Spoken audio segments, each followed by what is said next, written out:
Welcome to the Foul Play YouTube channel. Welcome to the Foul Play YouTube Greetings channel. and salutations, everyone. Welcome to Open Mic number 70. And today we got at least some new stuff for you. Waited about 6, almost, well, not quite a week since I sent this stuff to Zellner. And so we're going to go ahead and start dribbling some stuff out. This first interview is it's an attempt to contact from Wiegert and Fassbender to Jodi, and there's some documentation to go along with that too, and it's included in the video description. I will be posting or publishing the standalone audio after we get done with the live. So anyway, how's everybody doing today? Alice, how you doing?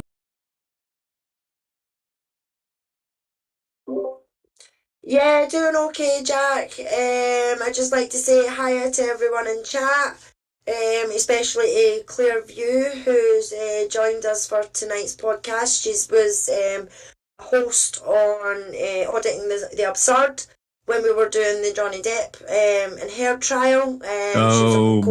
Oh boy.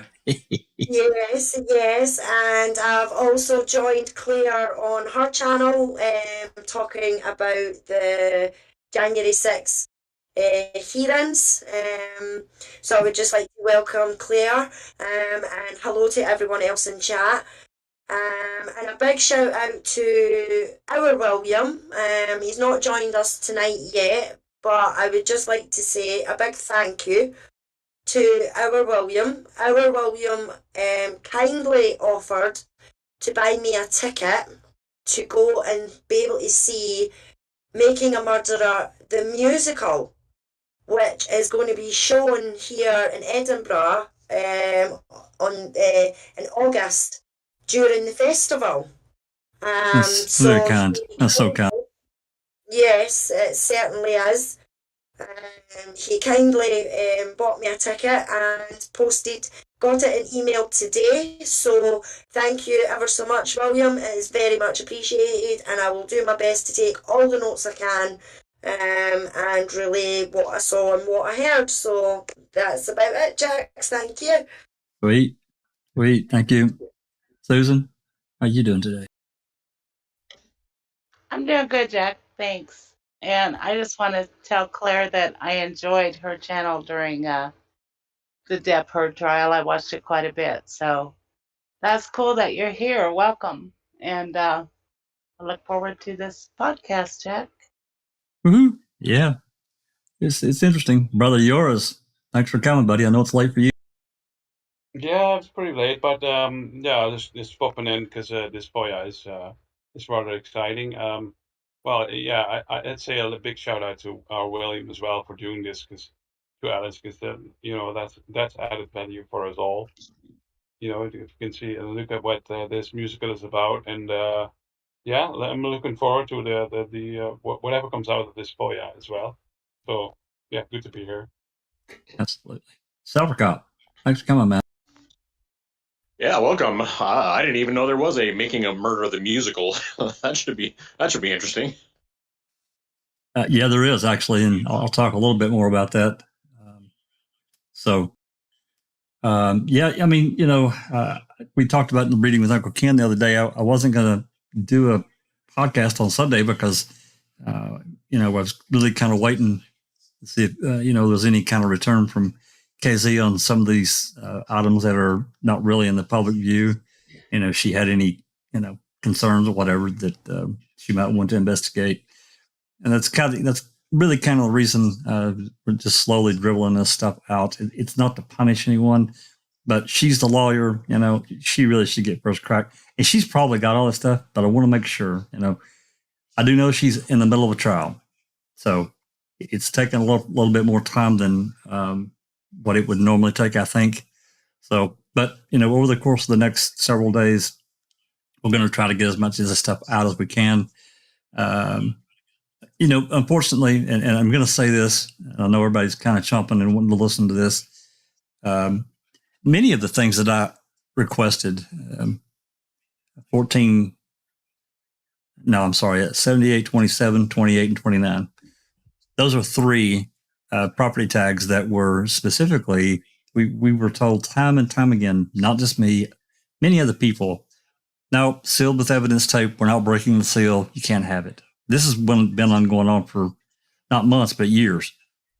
And then when I requested it and we got it, well, we've already got all that shit. Because 78, 27, 28 are phone calls. One of them is cell phone calls.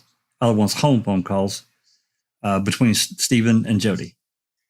And 78, 29 is interviews with two with Brendan, I think, and one with Brendan, which is with Jacobs and that other guy up in Crivets, and then the other one is 2 interviews with Stephen. That shit's already out there too. So I'm not sure what the deal was about releasing that stuff. It's just crazy. Anyway, and some of the other things that we've also been kind of told that you can't get it here, you can't get it. It's already out there. Not everything. There are some things that are not out there in the public view. I promise that we were not going to dump a bunch of stuff on people all at one time. I'm going to keep that promise. But tonight, we're going to listen to this first interview. It's about 20 minutes. And then there's a second one, which happens on September 13th. We're going to listen to that one too. It's about 45 minutes. So let me get flipped over here and just one second.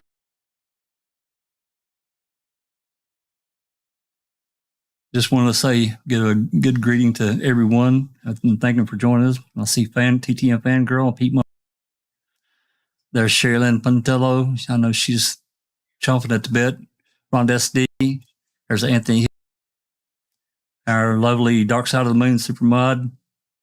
I'm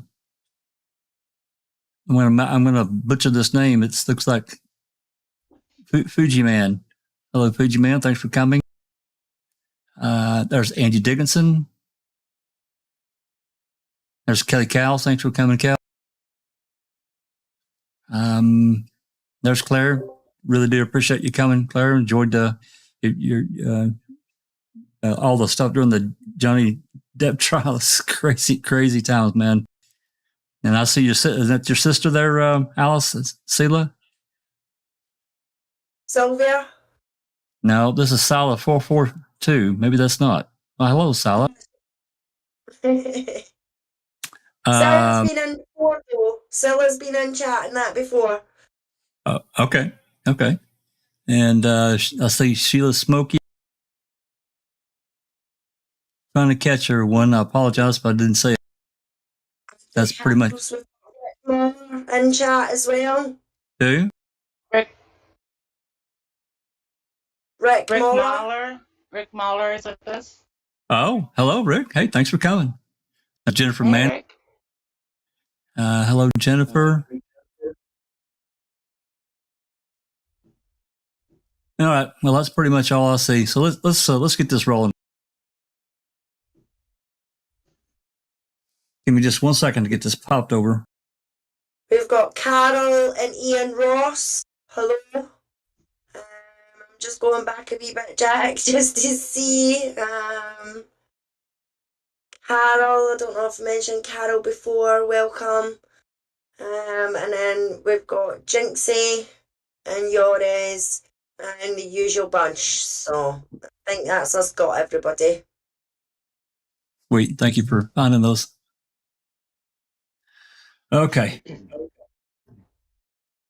All right, everybody here on YouTube is probably going to have to mute to hear this. I'm sorry, unmute YouTube to hear this. So, let's get this cracking here. And I may pause if there's questions or whatever. I think Alice and Susan, and if there's questions, just put them in the chat. If I have to pause, I'll pause because, like I said, I'm going to release the entire audio after the live, so it'll be a standalone. Anyway, here we go. Activating.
Hi. Are you the owner? Assistant manager. Manager? Assistant manager. Assistant manager? We're looking for someone to stay in here. Jodi Stachowski. Hang on, let me go to the office. Who might the guy be? I'm Investigator Weeder with the County Sheriff's Department. Oh, okay. Five Fingerprint Department, criminal investigation.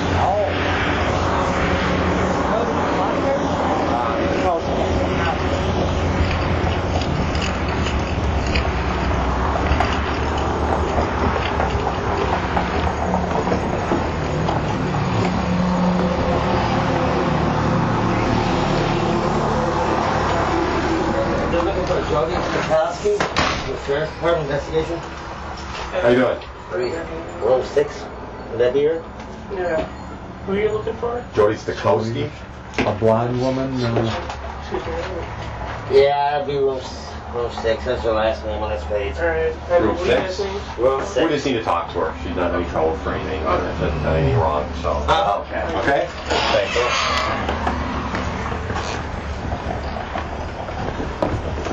Got the 6 reversed with the 9, I guess.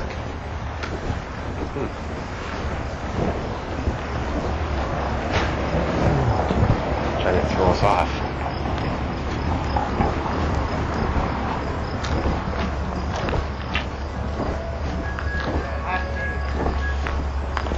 Yeah.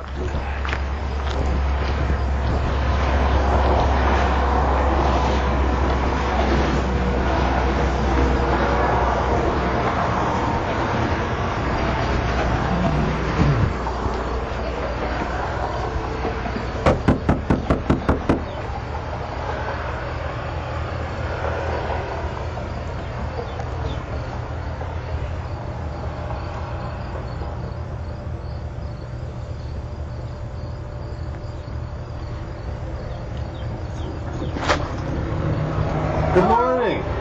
How are you? All right. You got some time? I suppose. Suppose? Yeah. Can we come in for a minute, or do you want to come Sure. out? You can come in. Can we wake you up? No, I was just getting dressed. Well, at least we didn't wake you up. Well, I was awake So this is home for now, huh? for now. Then what can I do? I'm looking for an apartment Jodi, in Berlin. I don't know if I ever met you. My name's Tom Bosbender. I'm Jodi. Like to say, I'm sure you heard my name. Yeah. Oh, yeah. But I've never met you, and it's a pleasure to finally get to meet you. Can I sit here? Go ahead. Thank you. Sid wanted to talk to you about a few other things, so we got a couple of minutes again. My lawyer was writing you a letter and said we'd get together as soon as I got started. Okay. Your lawyer, my understanding, your lawyer is representing you for the probation stuff. Is that correct? Pretty much everything. Okay. He wants to be there for everything. Okay.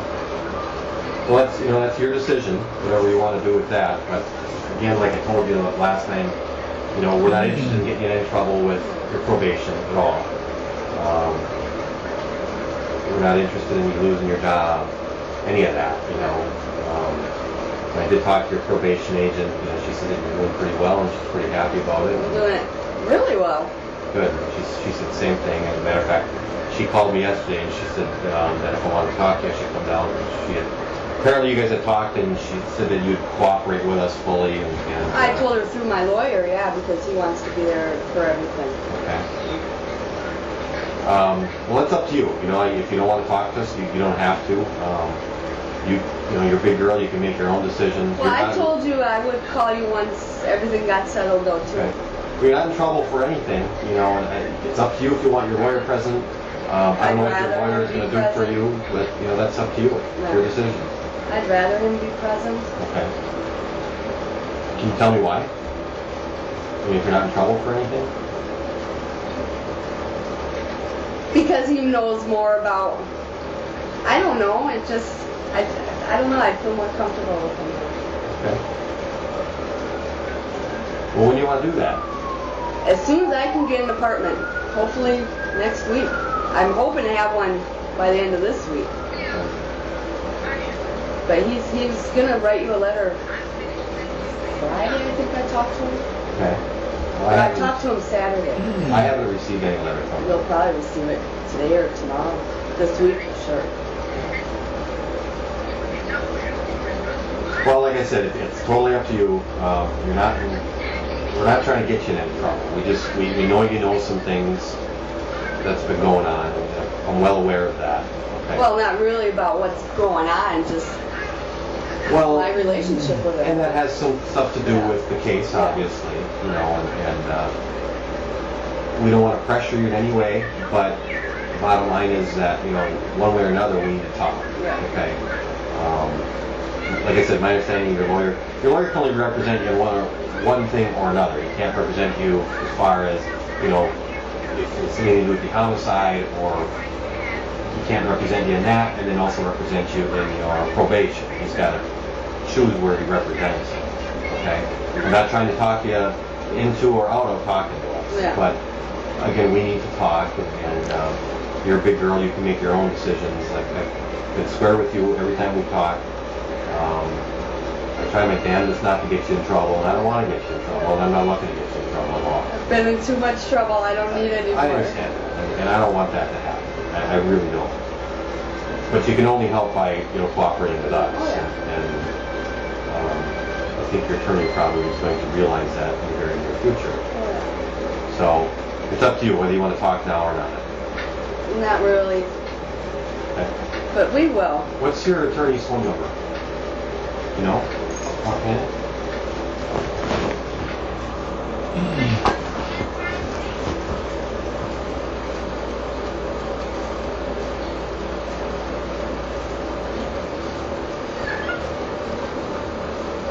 920 Okay. 793 1364. You have a new phone number? Yeah. What's that? 527 Okay. 8255. That's 920. So what shift are you working? Second. 2 o'clock or 3? 3:30 to midnight. Yeah. Do you like that shift? I love it. Yeah. So we can sleep in the morning. Yeah, I wish. Keeps you out of trouble too. Oh yeah. So how do you get to work? The pastor. Yeah. For now. She comes over here and gives you a ride. So she's just right down the road. 10, 15 minutes.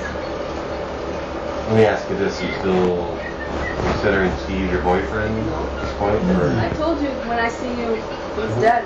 Well, I know, but sometimes you change your mind. I've been around when you change your mind, I you know, know. from one minute to the next, you know. So that's over and done with. Does your attorney know that? I think I told him. Yeah, I believe I told him that's what I told you.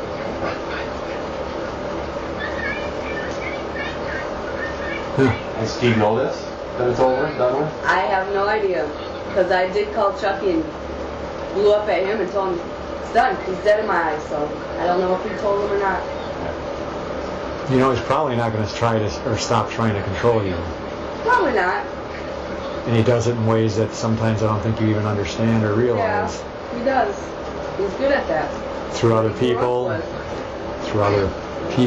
like someone that might be helping you and give you rides places. Just understand that. And she doesn't realize he's doing it either, and I tried telling her, and she's like, oh no, I got God on my side, and nah.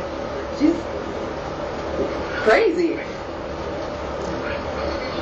She helps you, but she's being manipulated by him. Yeah, you gotta be careful. After we had talked, matter of fact, there was a conversation that Steve had made on the phone. I don't remember who it was about. We were discussing you. And his comment was, she'll marry me if I tell her she's going to marry me. Yeah, No, I won't. it's interesting to hear those comments like that. she'll do what I tell her to do. Just to let you know that. And again, anything that we tell you is true, and I will play it for you whenever you want to listen to it. So he thinks that, and he laughs about it. She'll do what I tell her to do, and she'll marry me when I tell her. She doesn't say it like that, though. He says, she'll do what I tell her to do. And that's where your probation agent is coming from and her concern for you. She's seen women that have been victims of those types of people. Not good. They never stand on their own 2 feet, and it looks like you're starting to. Yeah, I am. With that job. And you like that job a lot. I love it. Yeah, that's cool. My girlfriend, Michelle, that I met through, or introduced me to Rolly, that trailer guy down there, she's sort of in the same situation. I'm trying to get her out of it.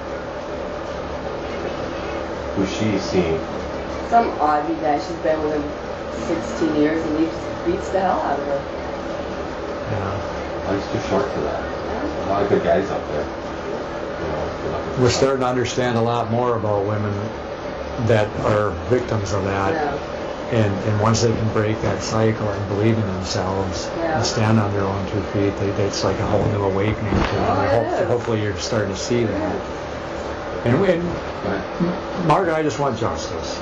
Yeah. I didn't know Stephen before this started. I don't think you knew Stephen before this started. I'm not here to get Stephen Avery. I'm here to get the person who killed Teresa Hallbaum. And right now, I'm 100% I couldn't be more than 100% convinced that that's the person who did it, based on the evidence and everything else. And anything you can do to help us bring justice to that family and closure to the family would be appreciated. I will, because they deserve it. It's her family, you know. Now, as much as you might have thought of Stephen, or maybe loved him and liked him, it still doesn't justify what he did. No, it don't. Nothing does. I just remember what he said in that one phone call when you guys were talking on the phone. I think we played that before you, how we kind of blamed it on you. Yeah. Stuff wouldn't have happened if it wouldn't be for you being in jail. You basically admitting it to you right there, what it did.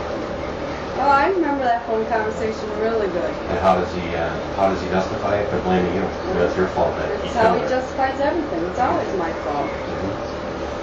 And it's not yours, it's his mom. It's not his mom, it's Chuck's, and it's not Chuck's, it's her own. How he manipulates that whole family is unbelievable. Yeah, it is. From jail, he's able to manipulate them and get them to do what he wants and his bidding. It'd be a class in and of itself. Oh yeah. To show people. Got this crazy lady from Fremont bringing her money and writing letters, and Debbie Clement, you know, and good Lord. You can have her. Amazing. So, like Tom said, we're not here to cause trouble. We're not here to get you in trouble. We're here to find the truth. You know, we know some things happened between you and him that you haven't told us all about. And that's the stuff, you know, we need to talk about. And I'm going to be honest with you. If you decide that you're not going to tell us that stuff, the district attorney is going to make you go to court. Well, I will talk to you. I will. Once I get all my stuff from out there yet and get settled up here. Just remember, it's your right to have an attorney there. It's what you want done. We have no problem talking to you with your attorney there, obviously. But what we're concerned about is who's paying your attorney, and thus whose rights are he protecting? Is he protecting your rights? He thinks Stephen's guilty. Or is he protecting Stephen's rights? He believes Stephen's guilty too. And he wants me as far away from them as possible. Well, that's good. Because there's somewhat of a conflict when Stephen's paying for him. I guess. And we're trying to. Law firm paid for me. Well, for him, I mean. Well, yeah, where do you think Dean's Law Firm got it? Let's put it this way. Why would Dean's Law Firm, out of the goodness of his heart, to say, I'm going to fork out a couple of $1,000s to pay for another attorney for his girlfriend? Right. What does that tell you? There's obviously a motive there. They want you to do that. And who's controlling that? Who do you think? You think Dean's trying to control you? No. It's Steve, because Steve knows that you can... Dean doing it for Steve. Sure, give some dirt, and he's going to Dean, and Dean's the one paying the bill. Out of Steve's money, obviously, because he's not going to just pay the bill out of his own goodness of his heart. Right. I mean, you know attorneys like I know attorneys, and unless there's some cash there, they don't give a rat's ass about you. Because if he wasn't getting paid, Mr. Tuning wouldn't care about you either. I mean, that's just the way attorneys are. I mean, that's their job, though. You know, I'm not cutting attorneys, but that's their job. They get paid. If they don't get paid, they don't give a shit. I hope he does care about you. He seems to, because he called me all weekend to make sure I was all right. And I would I recommend. need to talk. He would come up here and. Good. I would recommend that you get that clear with him. Just say you're representing me. And if you can't do that, getting money from where you're getting it, I'll find it. I'll do something because you're representing me. That's, that's I think what you should do. And you need to start thinking of us as impartial people, because no matter what you tell us, we just put in a report form, so we can't make stuff up. We're not out to bury Steve, but we're out to get the truth. And if he's guilty, which we know he is guilty, and I can go through every little piece of evidence with you that will convince you that he's guilty. Text message. This guy I just met. See, nice already? We got a date Saturday. Super. Hopefully it'll go good. Does he seem like a nice guy? Seems like it, yeah. All right, you can never tell for sure, though. The one I bought the phone from. But be careful. You never know. I know. Let somebody know where you're going. Oh, yeah. He doesn't know Steven at all or anything? Okay. Nobody around here knows. Yeah, be careful on a first date with some guy you don't know. All right? Take that attorney with you. I know, right? Learn his money. All right, well, if you don't want to talk to attorneys present, that's fine. We'll honor that wish. We're not going to push that. But I will say this, I need to hear from you by next Wednesday. Okay. I got your number with me. If I don't hear from you by next Wednesday, we're going to come knocking again. And I don't want to keep coming down and bothering you. But if I have to, I will. So we'll give you till next Wednesday to maybe arrange something with Mr. Tuning. And if he wants to call me, give him my pager number and my office number. I'll be more than glad to talk with him. It's not a problem. So, like I said, we'll drive over here, wherever you want to meet. You want to meet a coffee shop somewhere, we can do that. You want to meet in his office in Manitowoc, we can do that. Whatever you want to do. I'd like to stay away from Manitowoc. There's probably a cop shop in town here that's got a conference room we could use, I'm sure. We can go over there or whatever. So, but... Amro's got a department, I think. Yeah, right. Police department? Yeah, they got a small police department. So there's probably a... They got a lot of cop cars. Then they must. Does the pastor know that you're going out Saturday night? No, not yet. Okay. Does someone else know who you're going out with and the guy's name and all that My stuff? My girlfriend Michelle, All right. because she was going to come up. Just make sure someone knows that you don't want anything to happen to you. We mean that sincerely. Not that there's probably anything to worry about, but you're in a strange place. You don't know anybody around here. Exactly. Okay. But by next Wednesday, I will. Give me a page so we can arrange something, okay? Okay. I think that would be a big step for you. I think so too. I mean, we got enough evidence to convict Stephen 10 times over, I believe. But it'd be a step for you to stand up and say, here's what I know, here's what he's done. He don't control me. Yeah. All right. Good enough. We'll let you alone. Thanks. Have a good day. Good luck. Okay. Thanks. It was nice meeting you. You too. Take Bye. care.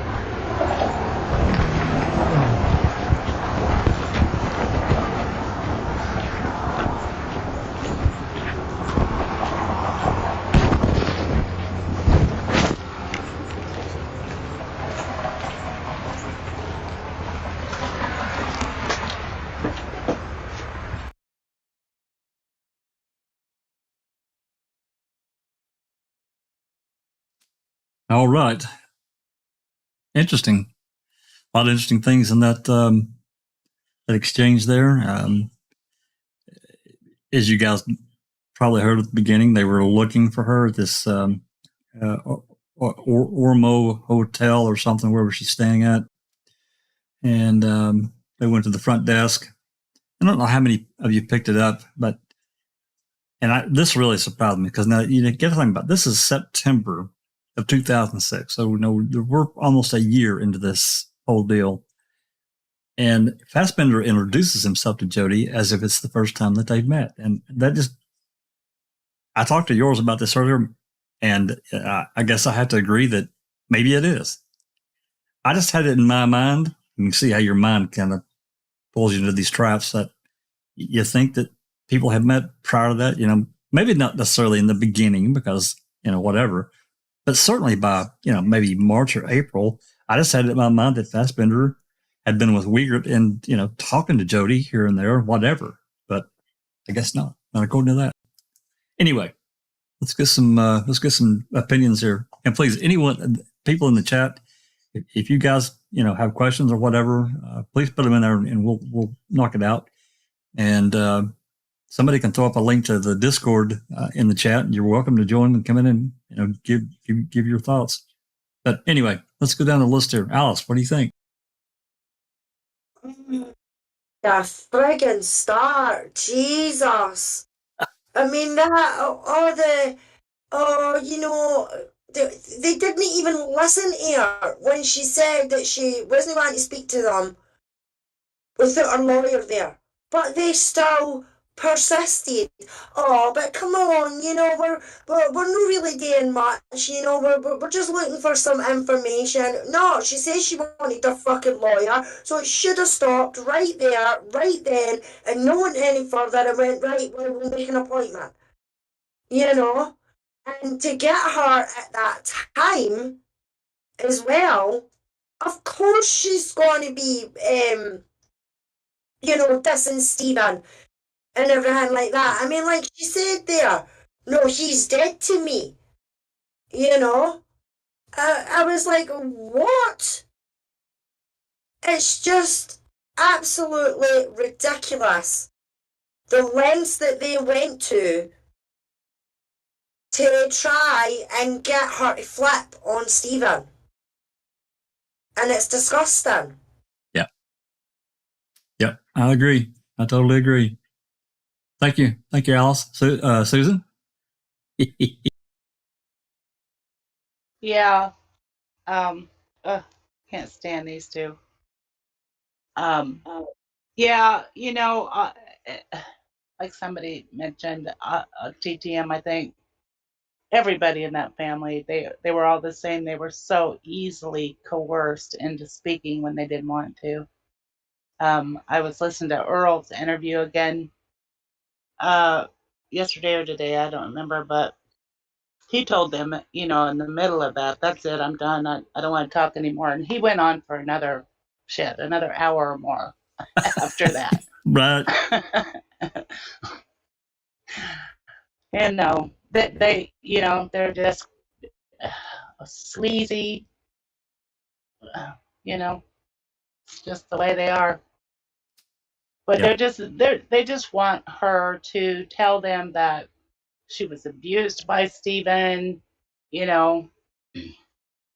that just character assassination kind of crap. They knew she didn't know anything. She was in jail, for God's sake, when it happened. So they're just looking for, I think it was Fassbender that just says, we have enough evidence 10 times over to convict him. That's right. He did say that. Yeah. Right. Oh, Jesus Christ. Right. That's why they're there talking to her, right? Exactly.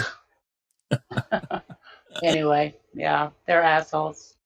All right. Thank you, Susan. I'm going to answer a question before I get to yours here. And to answer Kelly's question, yes, I have listened to all of these 3 interviews. Like I said, there's nothing earth-shattering I'll put in chat, but it does add a lot of information to some of it fills in some context of it.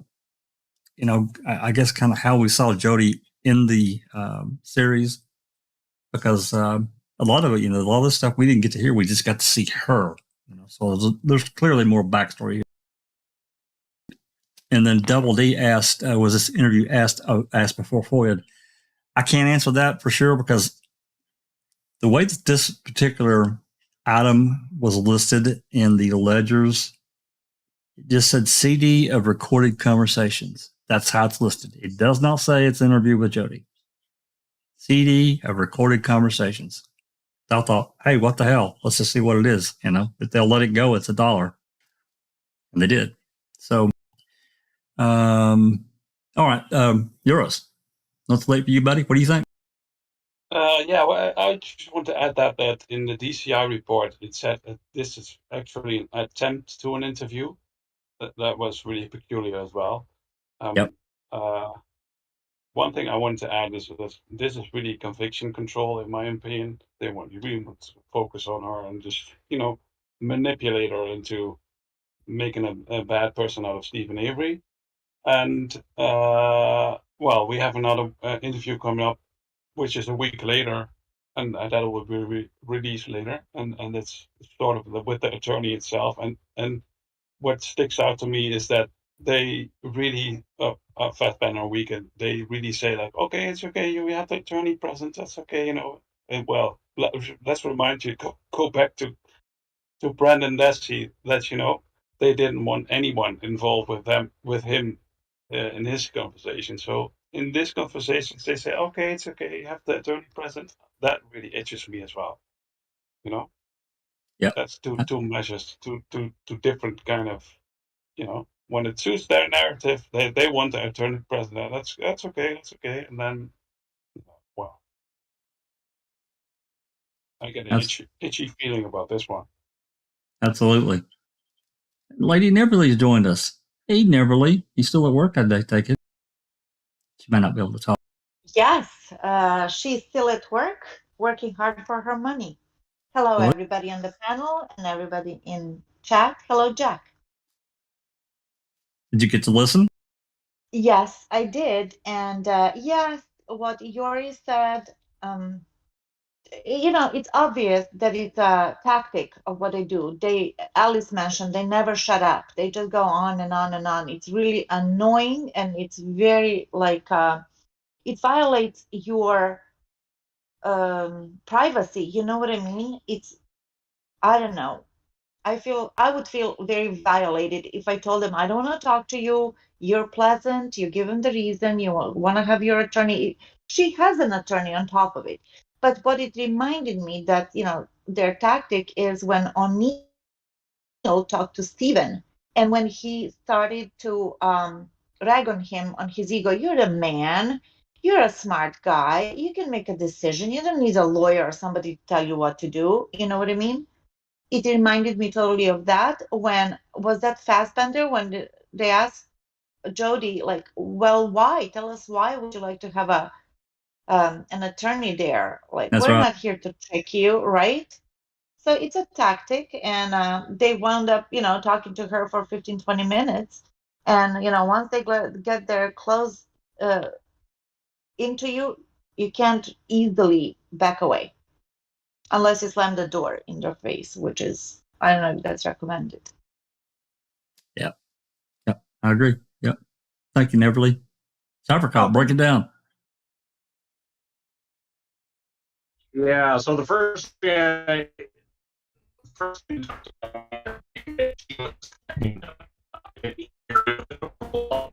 Oh, you're guitaring really bad. You're guitaring really bad.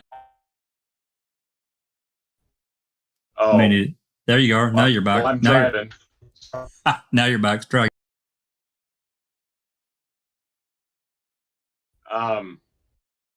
So like I was saying, it seemed like she knew they were coming, or she was expecting them. And then, of course, as everybody's already mentioned, they used their normal tactic of overbearing somebody that was of lower intelligence, trying to play the "I'm your best buddy" game. Certainly pushing the Stephen is a horrible if you talk to us kind of thing. And then the part where Fassbender talks about how they already have enough information to convict him, that's to try and make her feel like even if she does say something she doesn't really want to say, it doesn't matter anyway because they've already got him. That's what we did. So,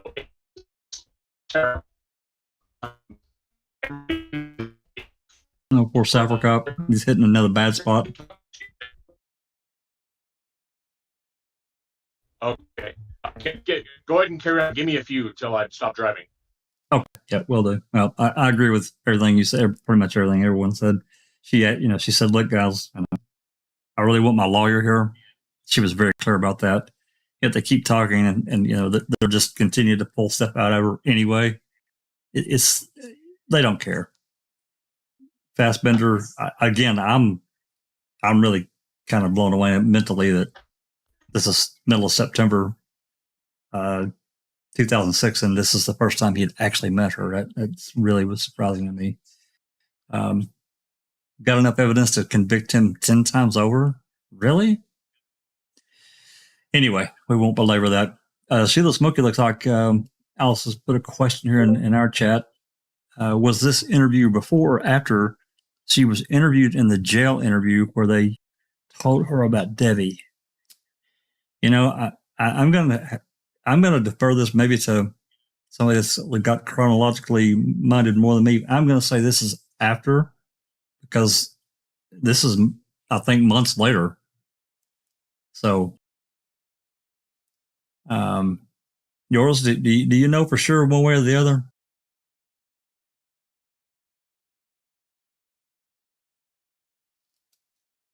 I'm sorry, what's the question?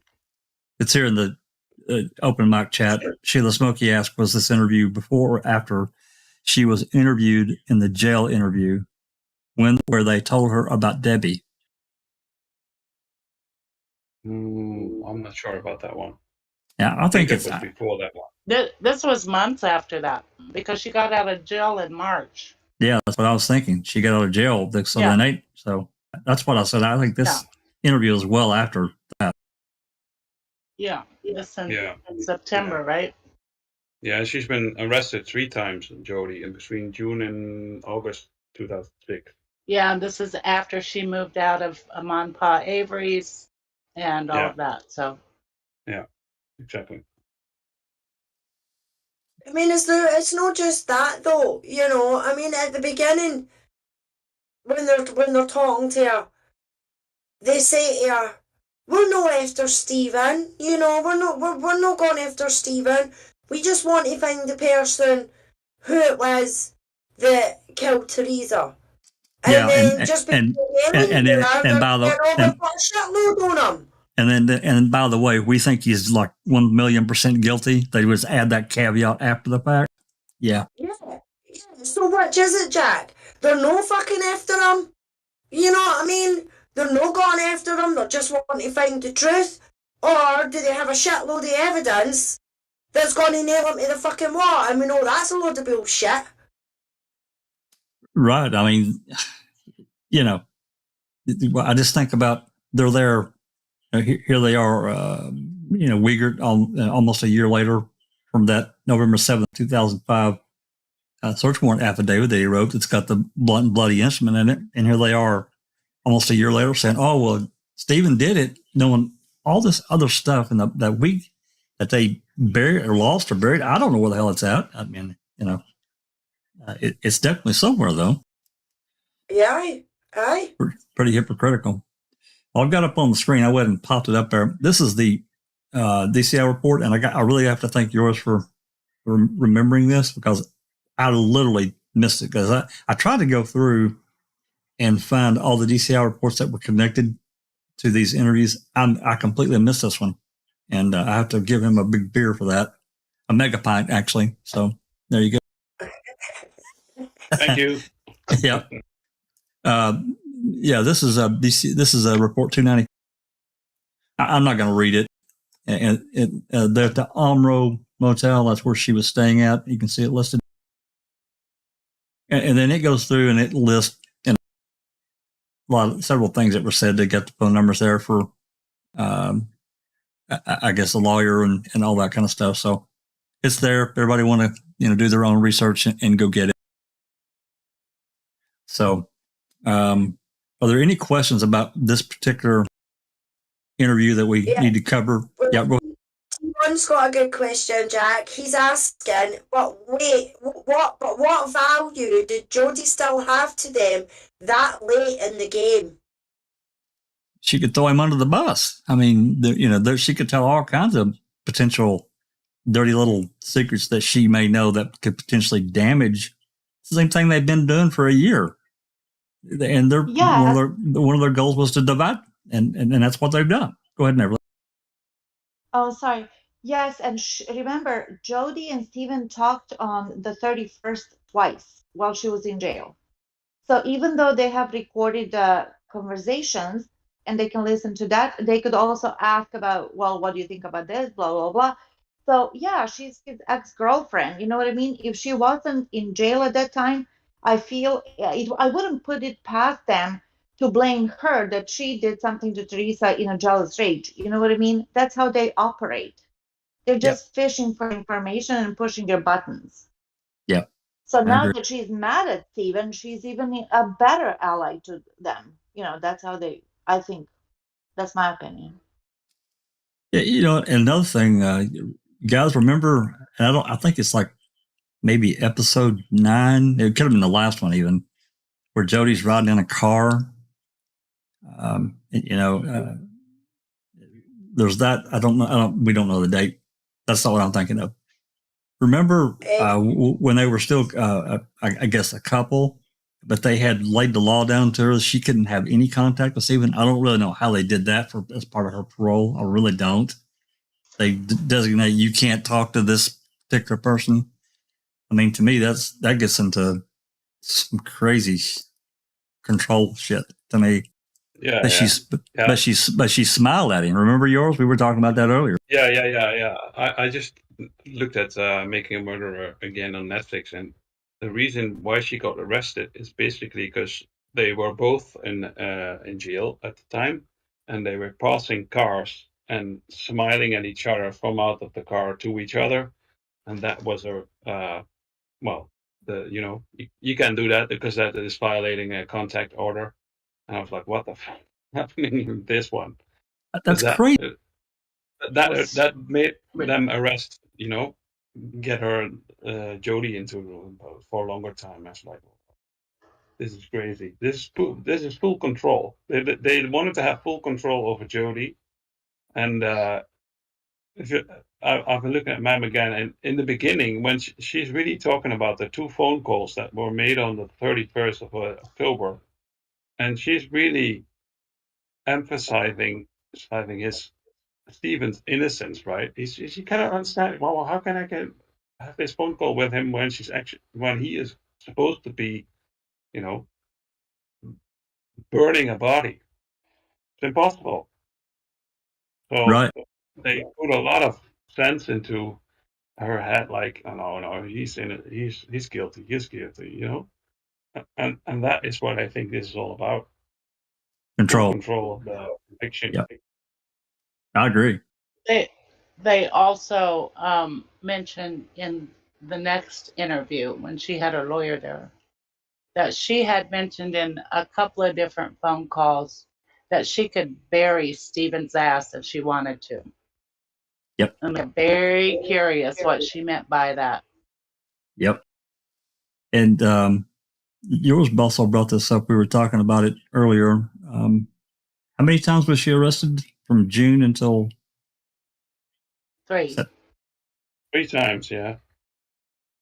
So that was said in Ma'am. Making it on Netflix. Right. Yeah. So, are we to think that maybe she wasn't maybe trying to, cut a deal with the prosecutor? If I do this, you just do this for me? Because I don't know what she was facing as far as jail time or fines or that kind of stuff, but she probably was facing something. Anthony Hills in chat, Jack, is asking, when did Jodi do the interview with Nancy Disgrace? Oh, just a few years ago, wasn't it? Oh, yeah, that was 2016, probably. I don't know for positive, but I think it was around 2016 or 2017. Probably after Ma'am, yeah. Yeah, after Ma'am came out. Oh, yeah, it's definitely after Ma'am came out for sure. Yeah, and then Kelly in chat, hi Kelly, she says, Jax, you said this was labelled under just interviews with no specific title or detail. I wouldn't be surprised somewhere under some non-descriptive file, zipper or voicemail is somewhere in their files. That's possible. Yeah, this one, as I remember, it just says recorded conversations and it gives the property tag number. I have to pull that up and look at it for sure, but I'm pretty sure that how this one specifically labeled. So, I have a question. yeah. Were they ever threatening Jodi with her daughter that they're going to take her away? Was that ever a part of the deal? I think her mom had already taken her daughter. I think that's right. Is that Okay, right? so they were never like threatening and giving an ultimatum, like if you don't do this, we'll take your daughter away, or okay. Susan, do you remember? I'm pretty sure her mom had the daughter. Yes, and I just heard that they, which I didn't know, they actually interviewed her, the daughter. Really? Do you know? Do we have that interview? I don't think so. I don't think so. Because they were throwing at Jodi things that she had told them. Interesting. Mm-hmm. Yeah, we need to try to get a hold of that. I'd be interested in seeing what's on there. I mean, again, this stuff is it gives more context to what we already kind of know. So I don't think there's anything earth shattering, but again, I think it's exactly what yours has said. It was to control her. It was manipulation. It was another splitting the Jinx said it in chats, breaking this support system away from Stephen, because him and Jodi have been pretty, really close. So split that away from Stephen, take that away from him. So yeah, I agree. By the way, just a quick comment. We do have a DCI report by someone named Tiffany Stachowski, born in 1993. Yeah, that's the daughter, Tiffany. Yeah, that's her daughter. That's a DCI report about it. So he's interviewed. Did it say? Does it say? Doesn't say it. It doesn't say it's audio recorded. Let me look that up real quick. No, doesn't say it is audio recorded. No. Okay. Just the interview. According to Jodi, she told a lot of lies. She said, "Well, there you go." That's not true. Yeah. Interesting. Well, maybe we need to see it now. It's the DCI report 297 for anyone who wants to get into it. I'm definitely going to get into it after the fact and see what we can find, if anything. Hope it. If it doesn't, I mean, just because it doesn't say it's audio recorded doesn't mean that it's not. We found that out with some other issues, but that's interesting. I'll add that one to the video description as well. So because we referenced it, and we'll have a tag there. Okay. Yeah, I wonder who accompanied Tiffany, because she's a minor. She's 12. She was 12 at the time. So I wonder who that was. We'll see. Yep. All right. Any more questions before we move to this next recording? We're good to go. Right, give me just 1 second here to get this pulled up.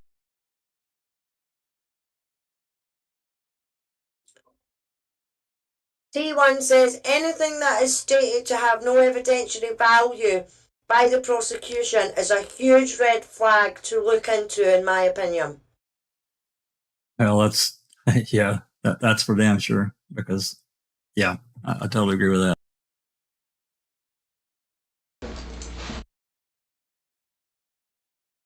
Sheila's asking, did Foul Play already discuss Errol's interview?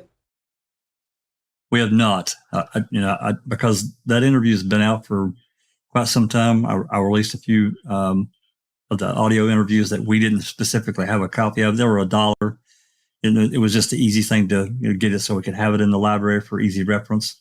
We have not put that one up for discussion, though, but maybe we should do that on an open mic. I mean, if there's interest, I'm glad to do it. Okay.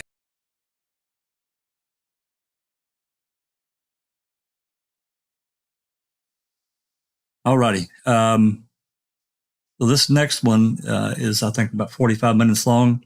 I won't play it in its entirety. We'll find a place to break it a time or two so we can discuss it, so we don't have quite so much under our belt to try to digest.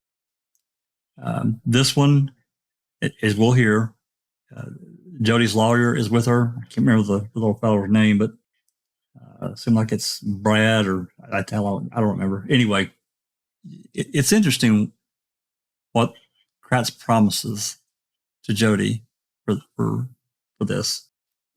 I thought it was interesting anyway. So, folks here in the channel, you'll have to unmute YouTube again. So let's get it going. Here we go. And this is property tag 14923. The last one was property tag 14924. These are labeled on YouTube, or you'll see them when I publish them. So here we go. On board? I am on. All right. Joy, just a few things before we start asking you any questions, okay? You are here represented by your attorney, and we understand that, okay? The reason I'm saying it is I want it on the tape, obviously. You're not the target of an investigation, okay? We're not here to get you in any trouble. You're not in any trouble with us. You're not under arrest for anything. No matter what you tell us, you're not going to be in trouble. Mm-hmm. And while we're on the record here too, I did speak with Ken Kratz about that, and a condition that we spoke of was that in terms of what could possibly happen to you, Jodi, as a result of this, is that he was willing to grant complete immunity, whether use immunity or transactional immunity. And you and I spoke about this before we went on the tape here, but just so that you're clear, what these fellows are telling you is exactly true. Okay. Even if you say something today that would in some way incriminate you for some offense that may have occurred in the past or is occurring now, you will not be prosecuted for that. Okay. Complete immunity. If that would happen, then your statement could not be used. Okay. They promise not to prosecute. So please, for my sake as well as theirs, make sure that you tell them everything, and everything you say needs to be true. Okay. It's a condition of that agreement that you must provide truthful information, not just what you think they want to hear. Okay. Okay. Do you have any questions of me before we go ahead? Not yet. Okay. Well, if you do as we go along, you just let me know. Okay. And I'll just reiterate that this has got to be the truth, okay? Because I know we've talked several times before, Jodi, and I know some of the things you told me weren't exactly the truth, or a different version of the truth, if you will. Or not everything. So, and I mean, you left some things out. Yeah. So that's what we're here for today, okay? And I'm going to kind of turn it over to Tom now. I'll probably interject here and there, but Tom's got a bunch of questions that we'd like to run by you, okay? Okay. Yeah, and to reiterate or add to that, now's the time. No better time to tell everything, because you got nothing to lose.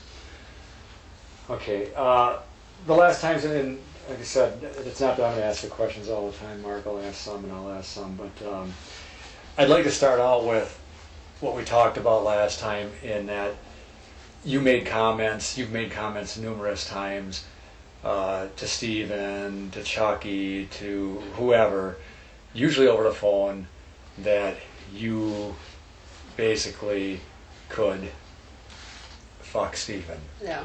Big time. I mean, and I've got a report here that has the transcript type stuff in it, but I don't think I need to even show you that.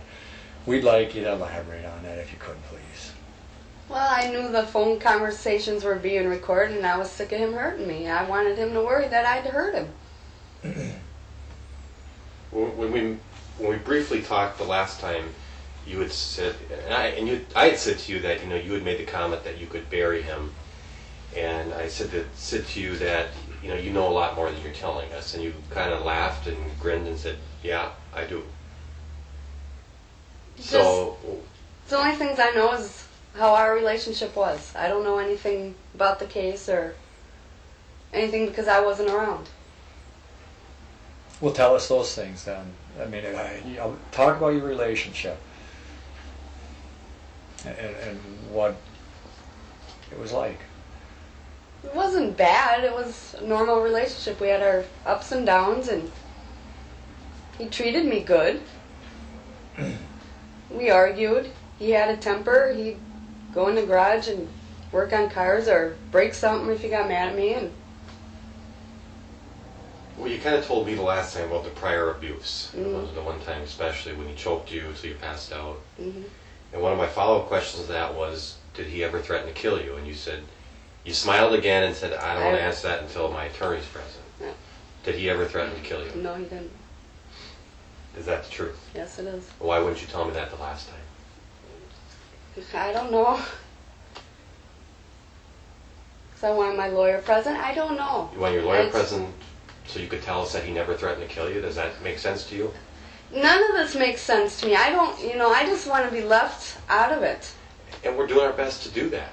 But we have information through phone calls, through people you've told, through places where I'm not going to tell you how I know, that you have information that could help this case. That could help put, I'll be honest with you, help put Steve away, okay, for killing somebody, some innocent woman. I don't see how I would have information about that, though. I don't know. That's what we're here to find out. We were told by a very good source that we needed to talk to you, that you had important information, not necessarily on our case with Stephen, but even your relationship with Stephen, how he treated you, what he did to you, stuff like that. You mentioned he had a temper. You've mentioned that the last time we were here, the one occasion where he strangled you till you passed out, and then you came to and he's dragging you out of the house. Mm-hmm. Okay, we've got information that he also hit you on other occasions and battered you on other occasions. I'm using the battered word freely here. That doesn't mean that he beat you senseless. Yeah. But domestic battery type instances. We'd like to know those instances more about that stuff. We've got children going to their mothers saying, Mom, could you help Jodi because Stephen hurts her so much or beats on her so much? Really? I tend to believe children going to their mother asking them or mother to help you. I mean, how often did you get hit by Stephen? The times I told you about up north, and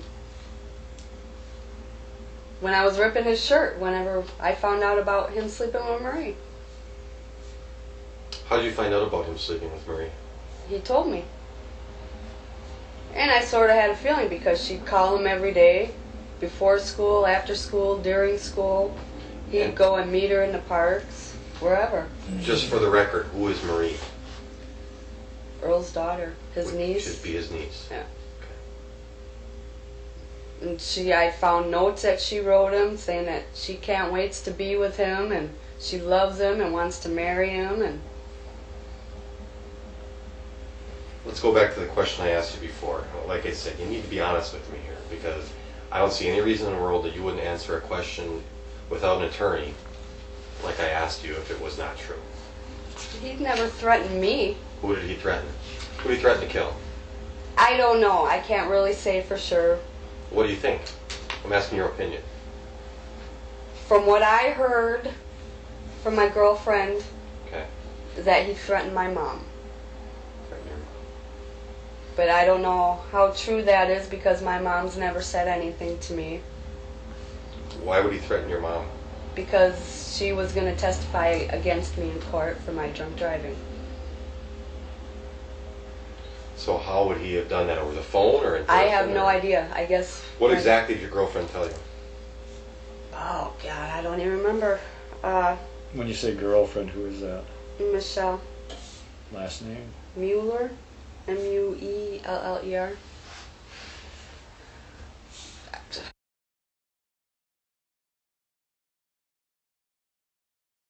I'm going to pause it right here. We're about 8 minutes in, so I'm going to pause it for just a moment. There's a lot of stuff coming out here, and I don't want to lose too much track of it. Not a huge amount of, whatever, but,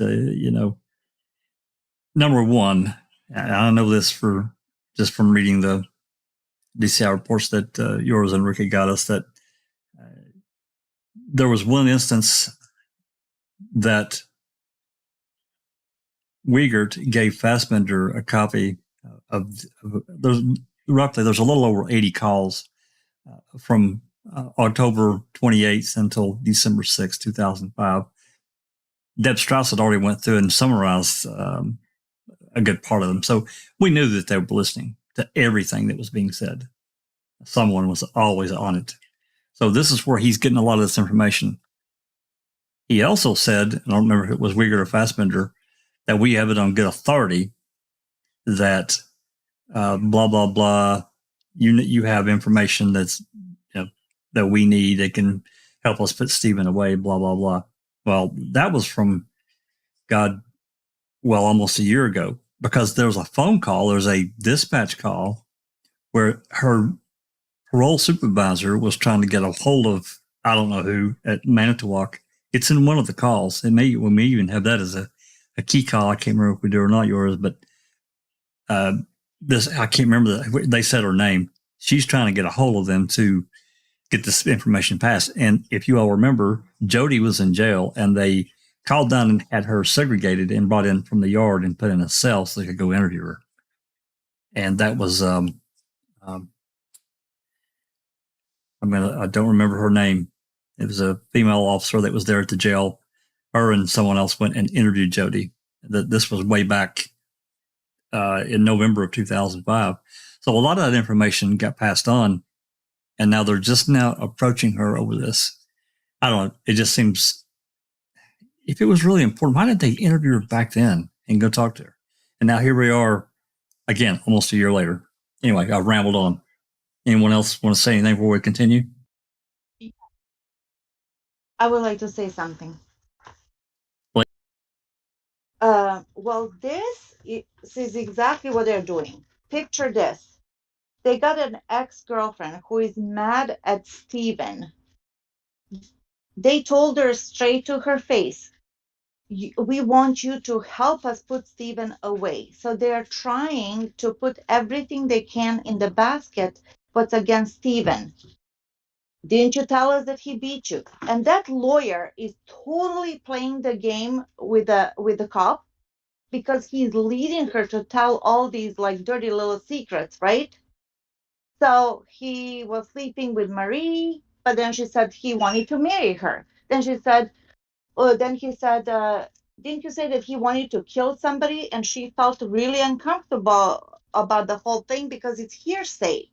It's her girlfriend who said that he's told that to her mother, who didn't say anything. So basically, there's no value right there. And she says, well, my mother said nothing about it.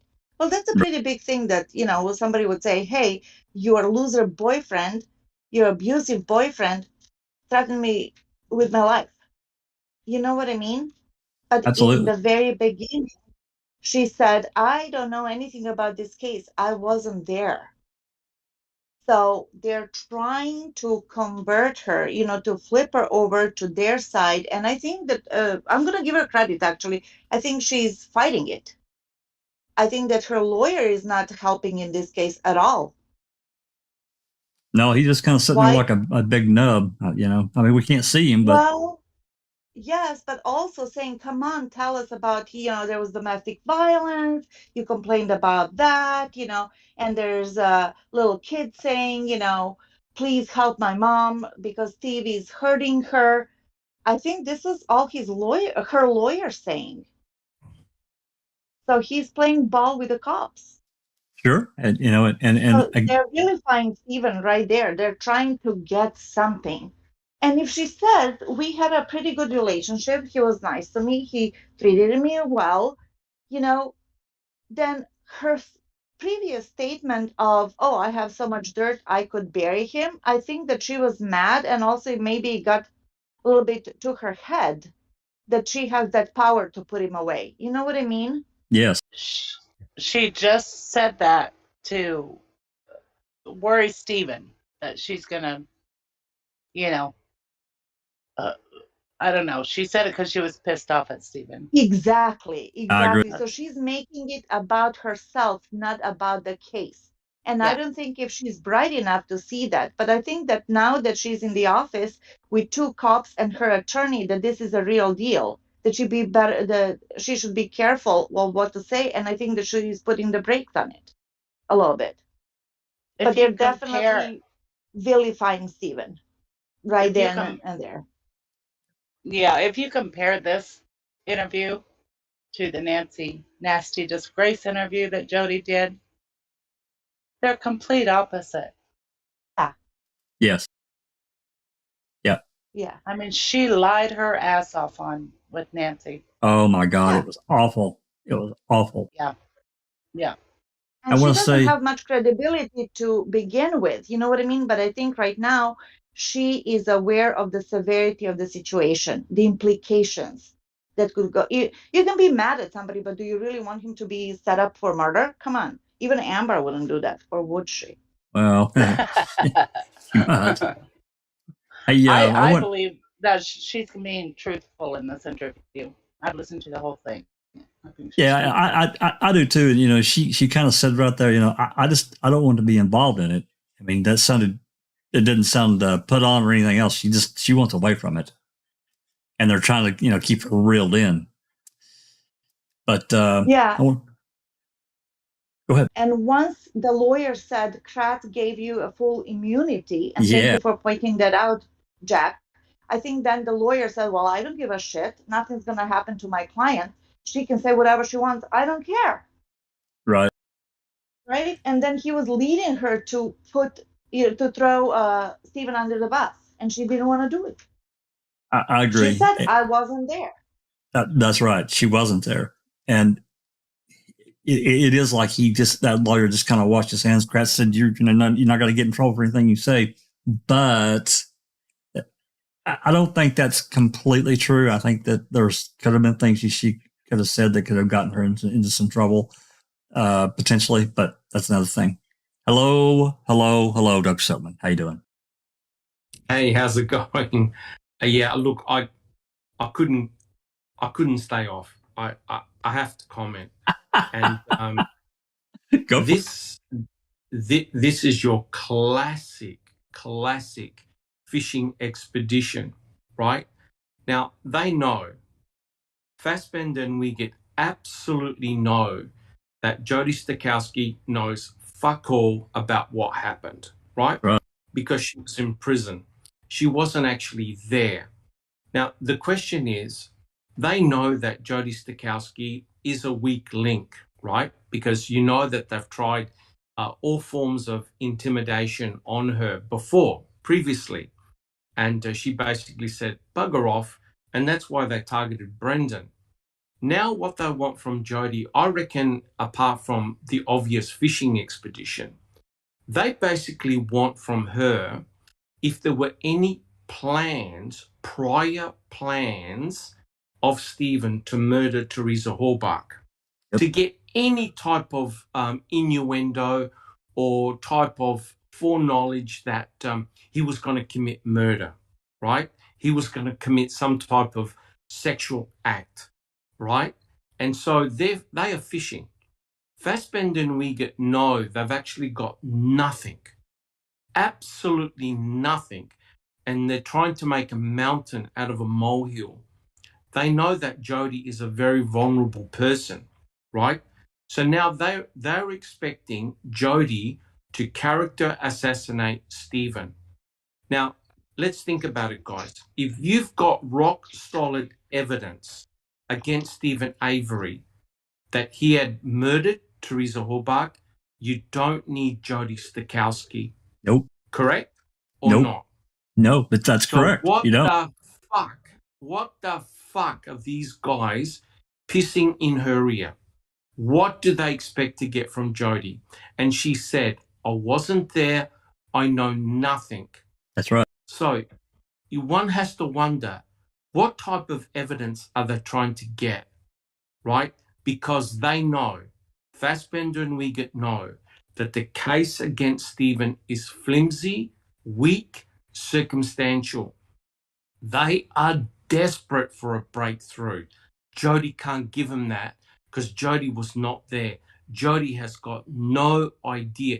And it's sickening, guys, when you hear people like Fassbender and Wiegert. They were promoted. They were elevated. They were given awards. For what? Intimidating a poor, vulnerable woman? Yep. Guys, please help me here. It's outrageous. Yeah, I mean, they knew she was an alcoholic. Go ahead, Everly. Yeah, did you hear exactly what Dr. Silkman said? Did you hear when Fassbender said, come on, tell us the truth? Same thing they were doing to Brandon when they don't hear an answer they like. That's They right. imply it's a lie. Yeah. You're correct, Neverly. Fassbender and Wiegert would never accept no for an answer. And if you notice, when Jodi was giving answers that they didn't want to hear or didn't like, they kept on trying to steer her back onto path. Right? That's She right. said, look, I didn't know anything. Oh, yeah, are you sure? Why didn't you tell us that last time? What, you needed a lawyer to tell? And what is remarkable is that her attorney is sitting right fucking next to her, and her attorney is not saying, don't answer that question. I think Neverly was right, Doc. I think Neverly was right. Once Kratz gave the approval, he just washed his hand. Yeah, the attorney's, what the hell's the attorney doing there? Right? Whereas a proper attorney will say, don't answer that. That may lead to questions that you may not want to answer. The attorney's just basically put his feet on the table, smoking a cigarette and chomping on a chicken leg. For God's sake, guys, this is the most ridiculous thing I've ever heard. Yep, I agree. Another thing, and I keep hammering on it. And there's some other things that come up. One of the things that comes up in October of 2006, you guys probably remember, but suddenly Wiegert gets interested in this camera of Avery's. After a year, suddenly he wants to know what's on this camera. Anyway, that's a side project. Again, if there was anything of any real interest, why didn't they interview her months prior? I mean, like really. I know that she got tired of them. You remember? She got tired of them, at least Wiegert hounding the hell out of her and told her that she didn't want to talk to him.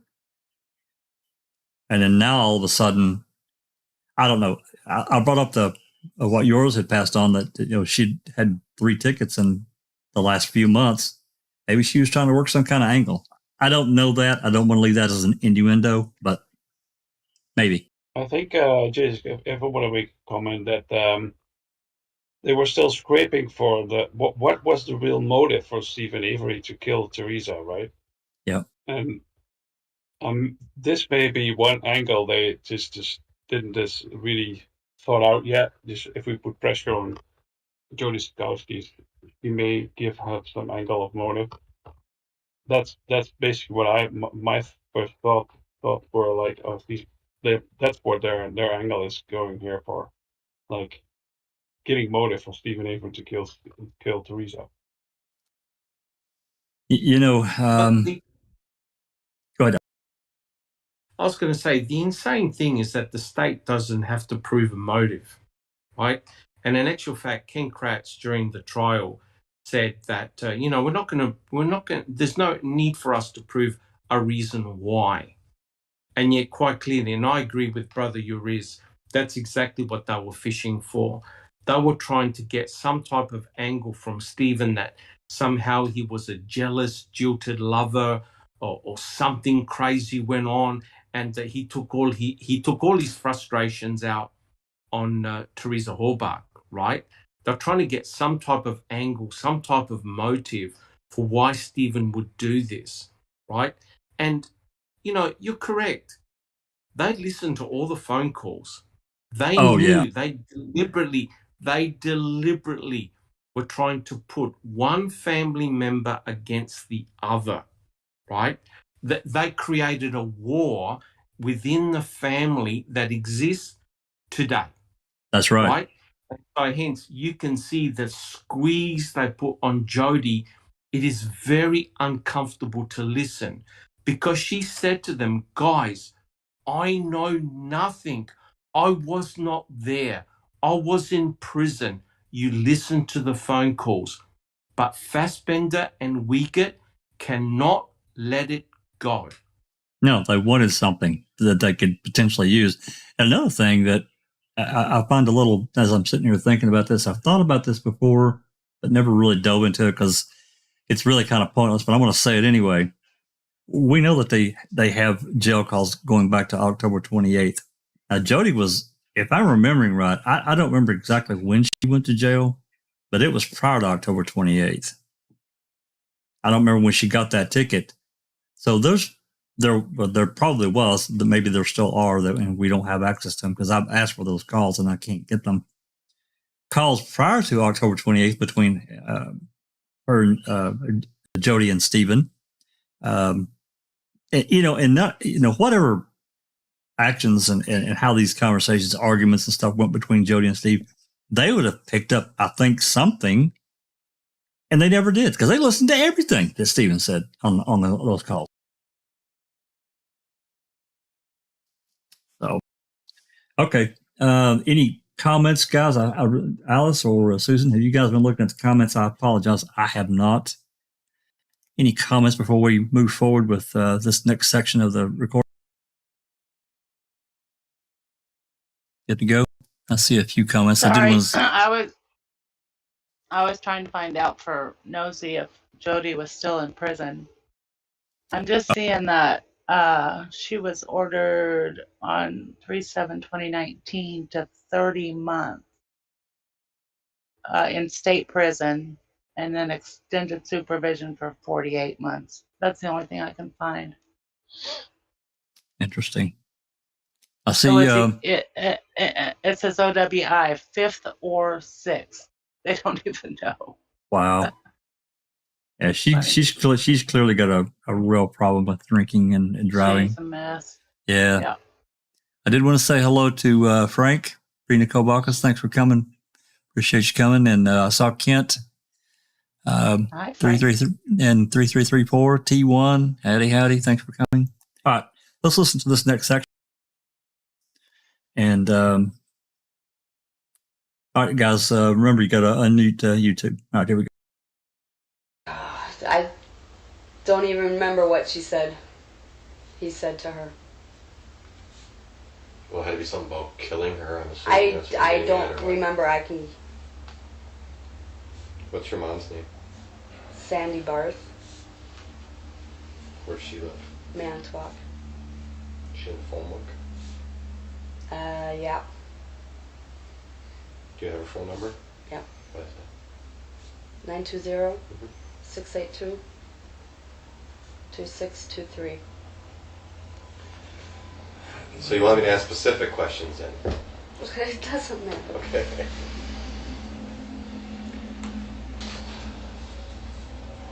When's the last time you spoke with Stephen?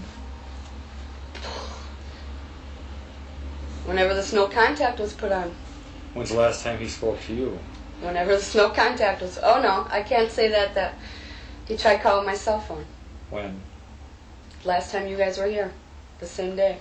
That same day? Yep. He tried calling your cell phone. Yep. Okay, tell me about that. I was getting ready for work. My phone rang. I answered it, and it says you have a collect call, and it was him on the other end saying, "Will you marry me soon?" And I hung up. What'd you do after that, Avery? I called my probation officer. You gonna marry him? No. I was planning on leaving him after I got out of jail. You were? Yeah. I was just trying to get all my shit out of there and get the car from him or the truck. So all the phone calls back and forth, that was just nothing? Yeah. Where you're telling him you love him and you need him and all that stuff? I don't need him. All he ever did was bring me down. And how did he bring you down? In what way did he bring you down? He's always just cutting me down, making me feel like shit. Telling me I'm no good, I don't do nothing, and... Do you think that's part of his controlling nature? Oh, yeah. He's very controlling. I couldn't even call my mom or talk to my girlfriend of 18 years. Stephen telling you that you are to live with Ma until this is all over. Kind of a controlling thing, yeah. right? Wanted you where he could control you. Same thing with the pastor, I imagine, in my opinion. Stephen tells you he loves you and he wants you to obey. I never heard that, but okay, I believe it. You probably just don't remember it because it's basically verbatim right from a conversation Is you it? guys had, yeah. Maybe I don't remember it. Well, there are a lot of conversations, Jodi. Yeah. I just wanted to read you some comments. If you want to ask some questions, sure, you can. I also have some of the letters that his other girlfriend sent him. I don't know if you're interested in looking at any of that. I really don't care. Okay. We talked again the day you got out of jail. Talked about some of the sex stuff, okay? And I know for a fact you were not completely honest with me about some of that, because you told your probation agent one thing and then you told me another thing, okay? I don't remember what I told her. Okay, we were talking basically about how many times a day that you would have sex, and I forgot what you told me. Tell me in the again. beginning, 5 or 6 times a day. Okay. What you told your PO was that obviously you'd get sore after a while, and what you told your PO was that when you would say that to Steve, it seemed to turn him on, he wanted it more. That's what you told her. I never said that to her. That's what she tells me. She said the more it hurt, you said the more it hurt, the more it seemed to turn him on. I never said that to her. She'll be doing a report on that.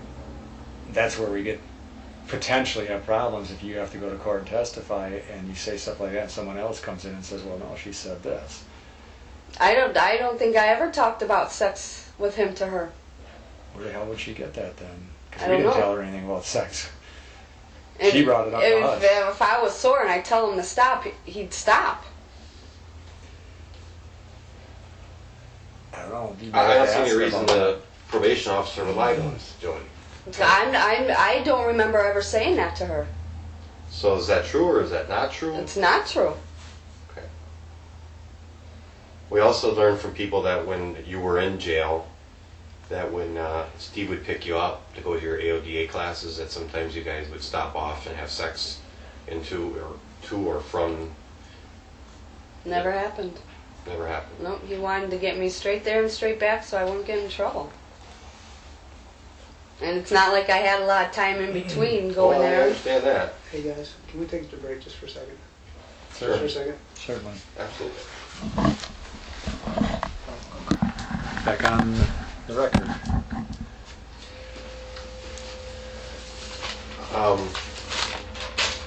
I'm going to go over a few more things that we talked about previously here, okay? Jodi, it's pretty evident that you're not telling us the whole truth about everything you know, okay? I mean, from what people have told me, with people that have no reason to lie, okay?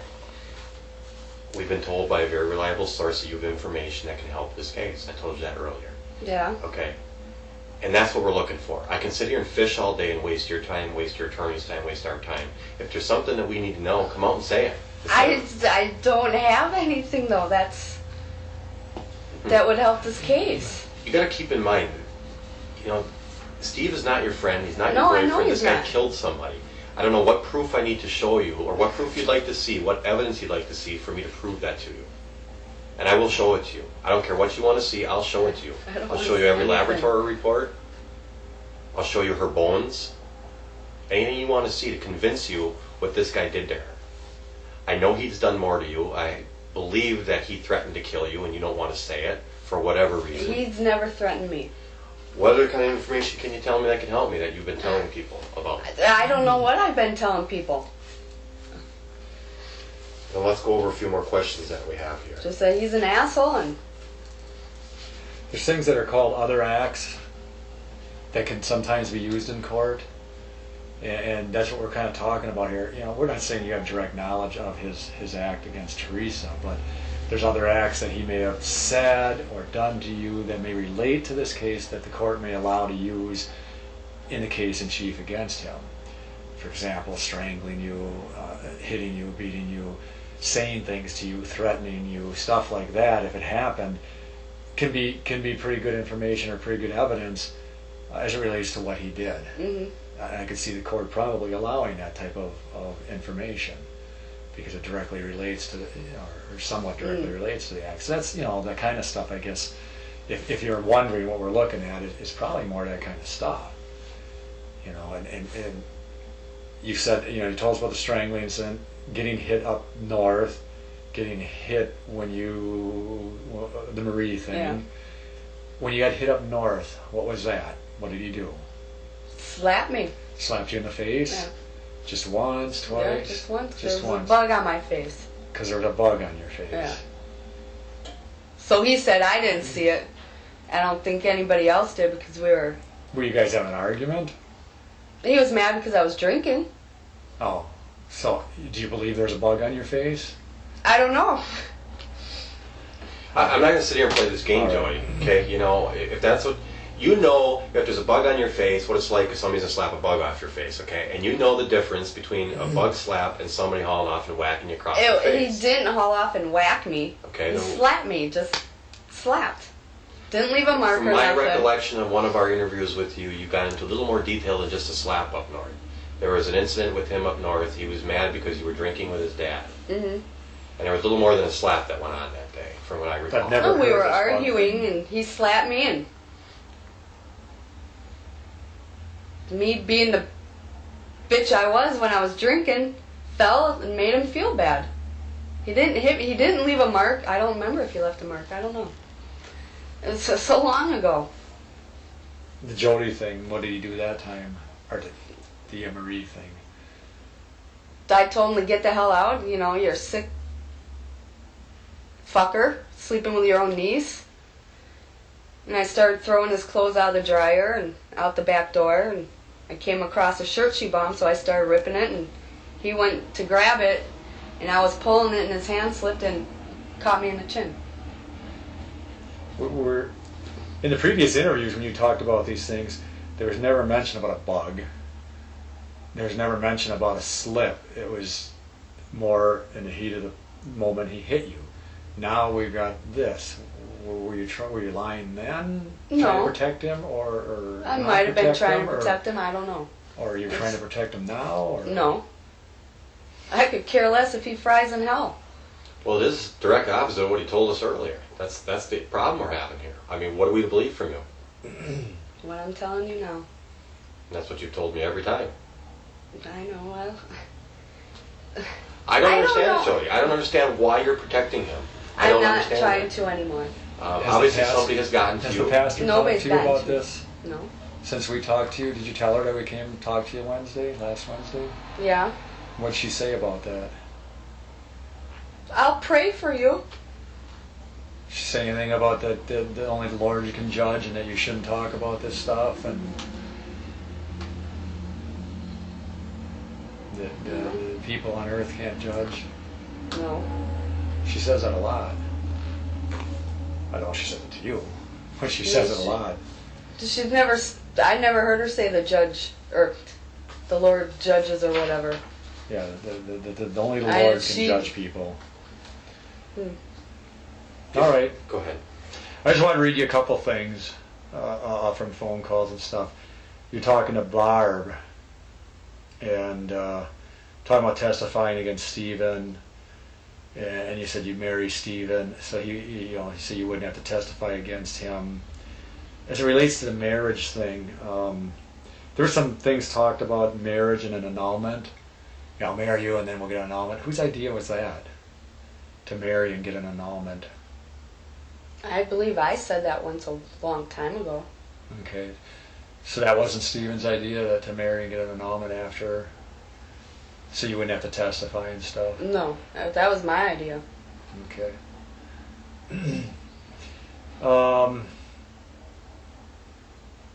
Barb talks to you and says you wouldn't have to say anything bad, and then you said, well, you knew, but then you'd be in jail for perjury.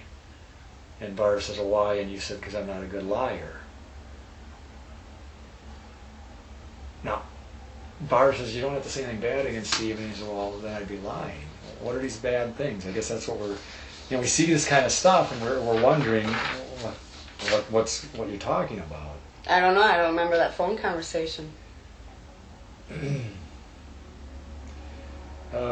Stephen tells you got to keep your mouth shut. You said you told him only the good shit. Went back to the letters again. Jodi said you told them, the cops, that Stephen never laid a hand on you. Excuse me. Jodi said she told them, this is the cops again, that Stephen slapped her once or twice after she was drinking. And then Stephen tells you shouldn't have even done that. You said, I realized that afterwards. Stephen, again, he tells you this many times. I'm looking at a life bit here. Stephen tells you you're going to have to testify. And he said, no, I won't, because I'll marry you. That wouldn't stop me from testifying anyways, would it? No. I didn't think so. Stephen said it isn't Obviously about you love. thought so at one point. No, I knew it wasn't. It's a You're just murder. appeasing him or what? Yeah. Well, it's got nothing to do with it being a I murder. was just It's just sick that of you weren't arguing married them, then. so I'd tell him whatever you wanted to hear. Until I could get out of his ma's house. He says it's not about love, it's about nailing his ass to the wall. You're not to talk to them at all, he orders you.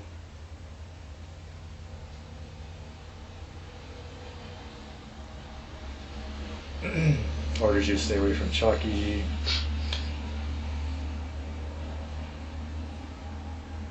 Not very happy that Chucky came to visit you either. Yeah, good. This wouldn't be happening if I wasn't in here. Comment, you're upset about that. Well, it's just like none of this would have happened if I wasn't in there. Let's go back to that comment. Remember, we talked about that some time ago, and I played you that, where he says none of this would have happened if you weren't in there. What do you think he meant by that? Your opinion? It's my opinion. He's blaming it on me that he did it. It's my fault. Why? I don't know. Everything was always my fault. What would make it your fault because you're in jail for him to kill somebody? I don't know how to... Tell me, what you think? Because I wasn't there? I don't know. I don't know what goes on in his head. I don't know. Stephen again says he's worried about facing a life bit. Jodi said, you said they knew about Stephen hitting you up north.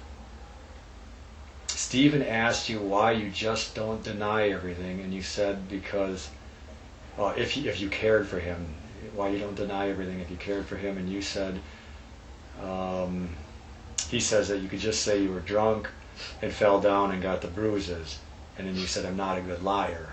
Why should I say I fell when I was drinking and got bruises?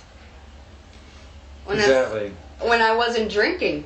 The reason I'm reading this is because here, I mean, it's vintage Stephen. He's telling you to basically lie. Yeah. Lie for him. And that's what concerns us now. Are you doing that now? No, Are you I'm not lying necessarily, but not telling us everything?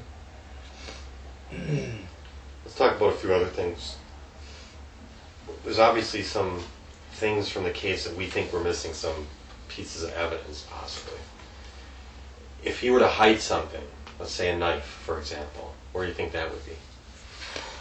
Where do you think he'd hide stuff? I have no idea. You were with him long enough. I mean, if he was going to hide something. I never seen him hide anything. To my knowledge. Guess you didn't find it, huh? Try up north. I have no idea. What about the handcuffs? You had talked one time about being tied up and things by Steve. Tell me about that. I don't remember. It's when we first started going out. He tied me up. It was... What did he tie you up with? Good question. I don't remember. Rope? I don't remember. I wasn't the one tied up. It was 2 years ago. I don't remember. I think it was... Let me put it this way. If I rope. got tied up 2 years ago, if it was playing, You if it was... remember, I know. think I'd remember. You remember it on the telephone. Rope, I think. That plain white rope. Okay. And where did he tie you up? On our bed. My Explain to bed. me how he did that. Well, it was whatever kind of bed that is. Like spindles and stuff? The headboard, you mean? Yeah. Okay. on the where the balls are, Okay. and then my feet on the bottom. So, for lack of a better word, kind of like spread eagle with your Yeah. arms back? Yeah. Okay. And that was using rope? Mm-hmm. And did he do that with your permission, or? Mhm. Okay. Did he ever use any handcuffs or anything like that? Did he have any handcuffs at that time? Ever borrow Barb's handcuffs or anything like that? So he just did it with rope. Mhm. And the reason for that was? Try something new. Okay. Did he let you go as soon as you asked him to, or? Oh yeah, I could slip my hands out of it. It wasn't tight at all. Okay.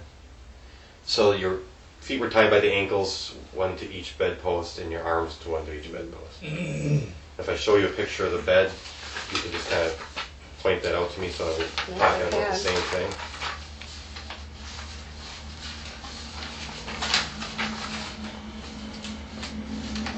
There's a picture kind of at the top of the bed. Does that look familiar? Yeah. So by each spindle on each side? And then down at the footboard, that's not on there. Okay. As long as I got the picture out,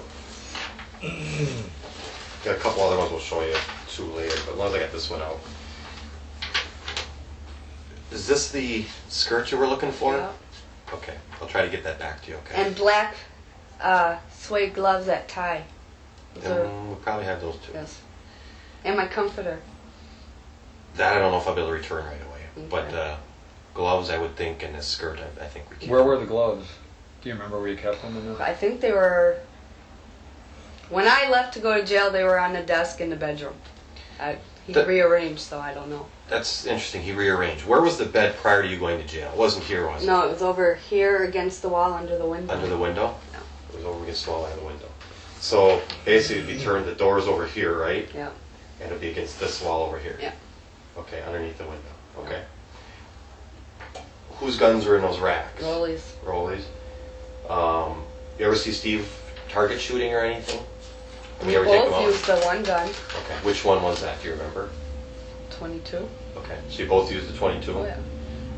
Just target shooting, or shoots of rabbits or something? Or? Just target shooting. Okay. Where? I always shot at the burn barrel. Which burn barrel? The one that was out by the cornfield. In front of the house? Barrel? Yeah. Okay. From where did you shoot? The back door. The deck? By the pool? No, back by the back bedroom. By that door, okay. And did you ever shoot out of the garage? I didn't. Him and the boys used to. Or in the backyard out the patio door. Which gun would Steve shoot? The 22. Just so I'm clear on where the bed was prior to, that was over by the window, and that was like that until you went to jail? Yep. And when you got back out of jail, then it was over here? When I got out of jail, it was gone. Good point. But when I went home to get clothes, yeah, that's where it was. Because you did go home and Yeah. to get clothes. Then it was moved. Yeah. Okay. Just so I'm clear on that. Did you see him shoot any other guns, or just the 22? Just the 22. So you never went up north with him when he went deer hunting and stuff like that? No, I was in jail. When did you start dating him? 9 months after he got out of prison. So you were in jail for the first deer hunting season, or the only deer hunting season that you would have been together? Yep. Okay. Let's talk about Teresa.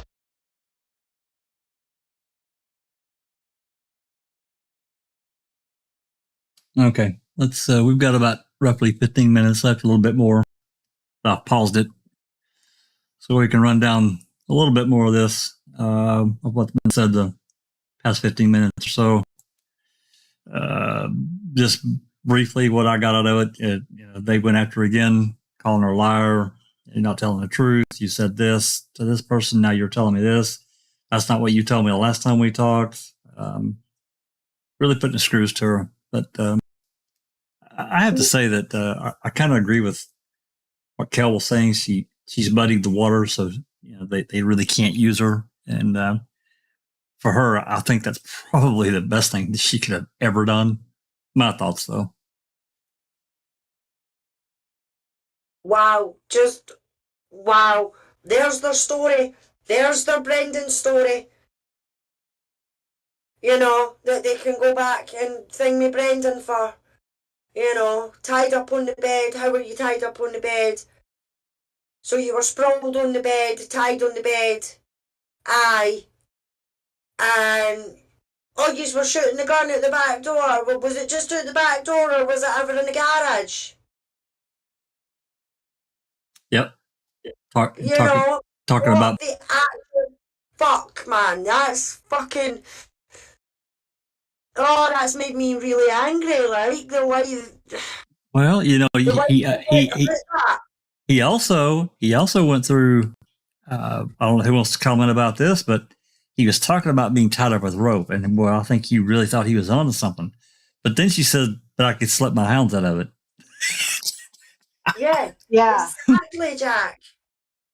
Cock blocked it right there. Yeah, I mean, it busted burble. I mean, this busted that whole thing wide open. I could get my hands out of it. It wasn't like, you know. And it's so disturbing what they're doing. Oh, and yes, it is. First of all, it has nothing to do. Where is Teresa? Do you know who might have shot her? Did Stephen ever say anything about it? It was all about setting Stephen up as a monster, as a rapist, because remember what her parole officer allegedly said, that he would insist of having sex. He even liked it better when she was sore. And she said, I never said that. Right. He would never do that. Yeah. And he goes, well, why would she say that? Why would she lie? Why would all the other people lie? They have no dog in this fight. And I'm like, yeah, because you guys are around. Where is Teresa? I want to know when they start talking about Teresa. It seems like we're going to hear about that. Yeah, but so far, it was nothing about Teresa. No. It was all setting Stephen up to be this monster. Yep. This pervert. Oh, did you catch that?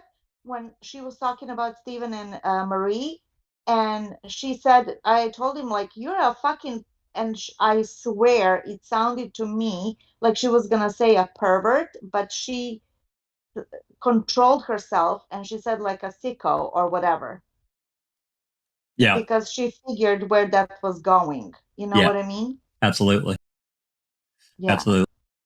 And then burn barrel, 20 shot, 22. Yeah. Here we go. Creating the story. Susan? I don't think they've quite finished the story about being tied to the bed.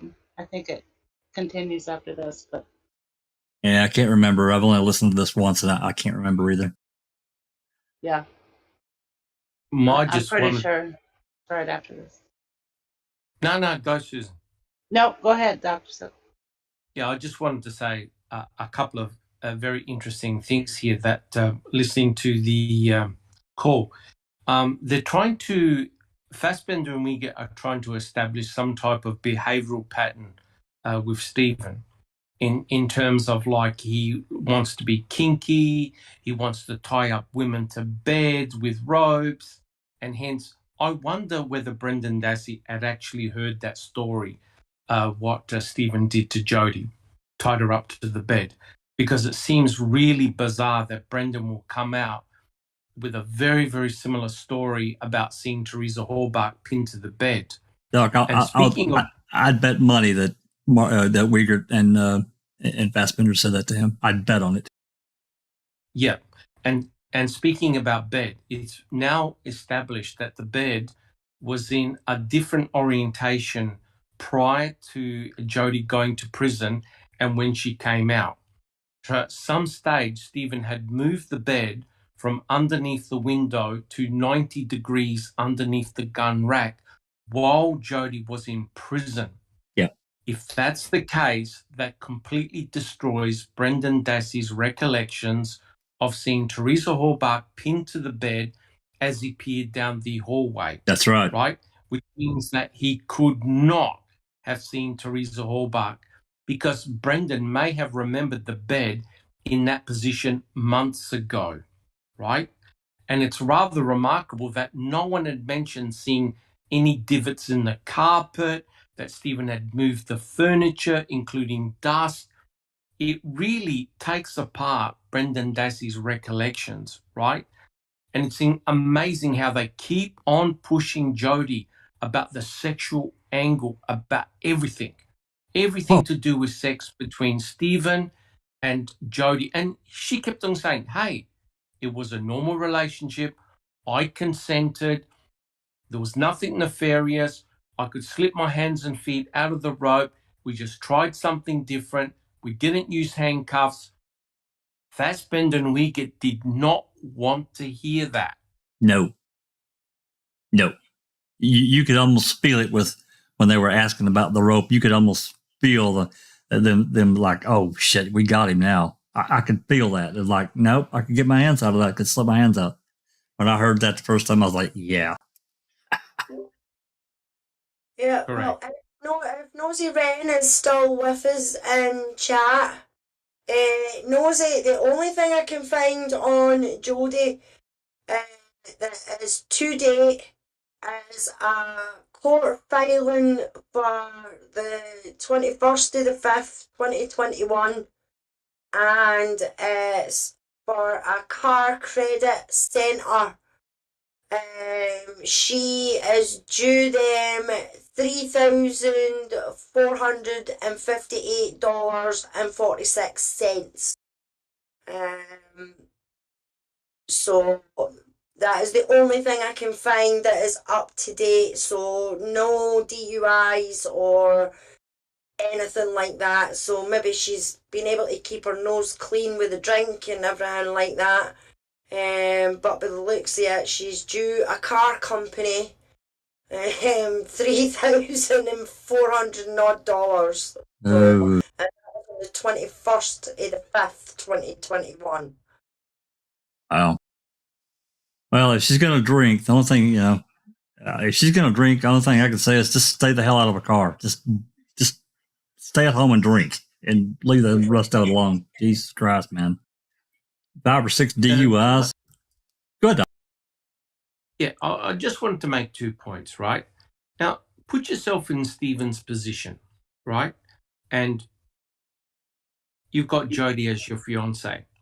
Would you be concerned that your fiance is drinking like a fish and getting behind the wheel of a car?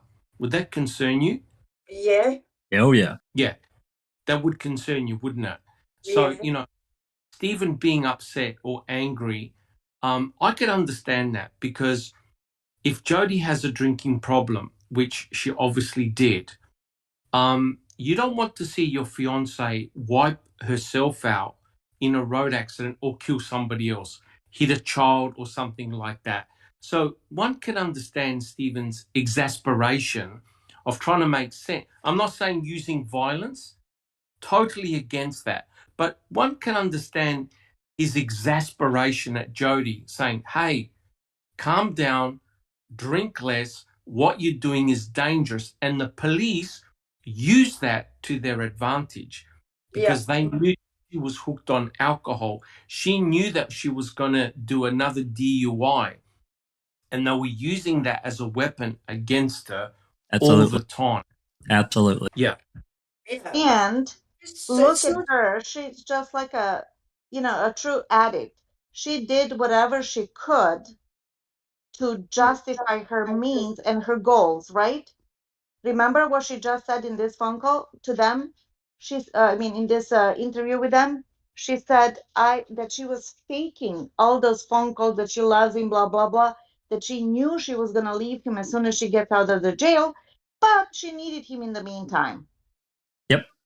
Right? Yeah, it's actually in the meantime, she was only waiting for his money because she thought he was going to get all this money, And in the meantime, he was doing everything he could, paying her lawyers, giving money in her while she was in jail, making appointments, blah blah, doing all of that. Not nice, Jodi. Not nice. As well, though, Beverly, he's trying to run a business, and if she's living on that property, then that's going to affect the business, because they need to drive, they need to go and pick up rent cars and things like that. But if people on that property are getting DUIs left, right, and centre, yeah, it's a liability. On top, he really loved her. Yeah. Yeah, and for what I can see on the website, her last, what was it, OWI? What was that? OWI?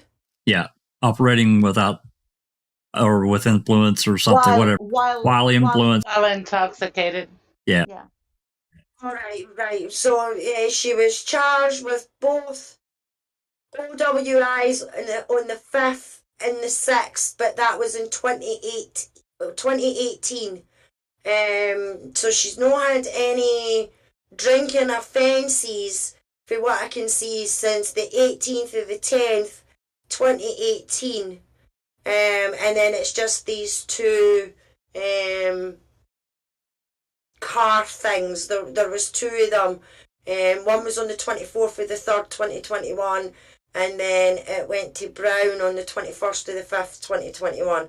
And that was Car Credit Centre versus Jodi Stachowski. So, no DUI, so maybe she's learnt her lesson, but I completely understand where Doc is coming from. And for what I picked up with the phone calls and that I've listened to, the way he was with her is, yeah, he was annoyed with her because he was sick and tired of her being caught drink driving, you know? I'm sure. It was dangerous behavior, right? And, you know, the thing is that you get the impression that the county police, they know people pretty well, right? And it seemed that poor Jodi always ended up in prison and being arrested all the time. So they're obviously keeping an eye out on her because she was a repeat offender, right? And you know the attitude that Stephen Avery had with the MTSO. You know, don't give them an excuse to arrest you. And yet Jodi was consistently doing it all the time. And to make matters worse, who was sitting next to Stephen during the depositions? Listening to the depositions? Jodi Stachowski was sitting next to Stephen, listening to all the crap about what had happened in 1985. And yet Jodi could not keep clean. She could not keep out of trouble. And Stephen must have been incredibly exasperated by what Jodi was doing. Not saying that slapping someone is you never ever do that. No. I can understand Stephen's frustration that Jodi kept on getting into prison. And isn't it remarkable that they said, Jodi or Fassbender and Uyghur said, oh, it was your fault that this murder occurred because you were in prison. Right? Yeah. And what did Kratz say? Oh, he wanted sex. And because Jodi was in prison, he propositioned Teresa Horbach, and she said no, and he got angry and he killed her. That's the logic. Yeah. That's the logic that these dickheads are using on Jodi to make her feel guilty that she was in prison. And notice what they said to her. Oh, Stephen takes you to Alcohol Anonymous. Did you guys have any sex? You know, like Stephen is all fueled with sex. And that's right. He goes, we never had any time. He had to take me there because they've got a record of what time I leave and what time I come back, right? And that's it's like sex, which is exactly the angle that Ken Kratz used against Stephen during the trial. Well, yeah, he had to make it as salacious as possible. Correct. Yes, and to me also, it looks like finally, I'm convinced that it was Stephen who wanted Jodi to stop drinking and to straighten out her life because he's on that path. But it wasn't Jodi who wanted to stop. You know what I mean? So she was being resentful and rebellious. And all the slaps that she received, she just said it. It wasn't, the hand slipped. And in the process, you know, he got her on the chin. Or that bug. Maybe he was just joking. But when she was pissed off at him, she said he slapped me. She pulled an Amber, basically. You know what I mean? Right. Yeah, so, blew it up. But Neville, if I could just add on that. Did you notice what Jodi said? When I get drunk, I'm a bitch to him. Yep. So in other words, she would not hesitate to flare She- up, use she foul provoked. language, She and probably provoked. throw She provoked the hell out of him, Doc. There's no doubt. Yes, and That's then correct. blame it on, oh, I That's was correct. drunk. Typical That's correct. behavior of an addict, no matter what your sin is. You know what I mean? Yep. Correct. I want to read a couple of comments before we start back. First, I want to say hi to Lil Barb. Thanks for coming. She says, howdy, y'all. These two jackasses are fucking perverts. Oh, I can't stand them. Well, you're right there with us, Lil Barb. I couldn't agree more. T1 says, so wow, not one, but two women were allegedly tied to that bed, yet zero marks made from ropes or cuffs. What else we got? I think I missed another comment. T1 says, by the way, I believe Stephen Avery would have bragged to Bobby Dassey, Brendan Dassey, or anyone else about tying Jodi up during sex. Hello? Maybe.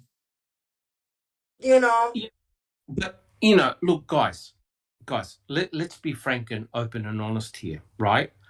What people do behind closed doors is their business. That's right. What they do in their bedroom is their business. It's private, right? So why is Fassbender and Wiegert trying to make Jodi feel guilty, dirty, and disgusting because they tried something different? You're right.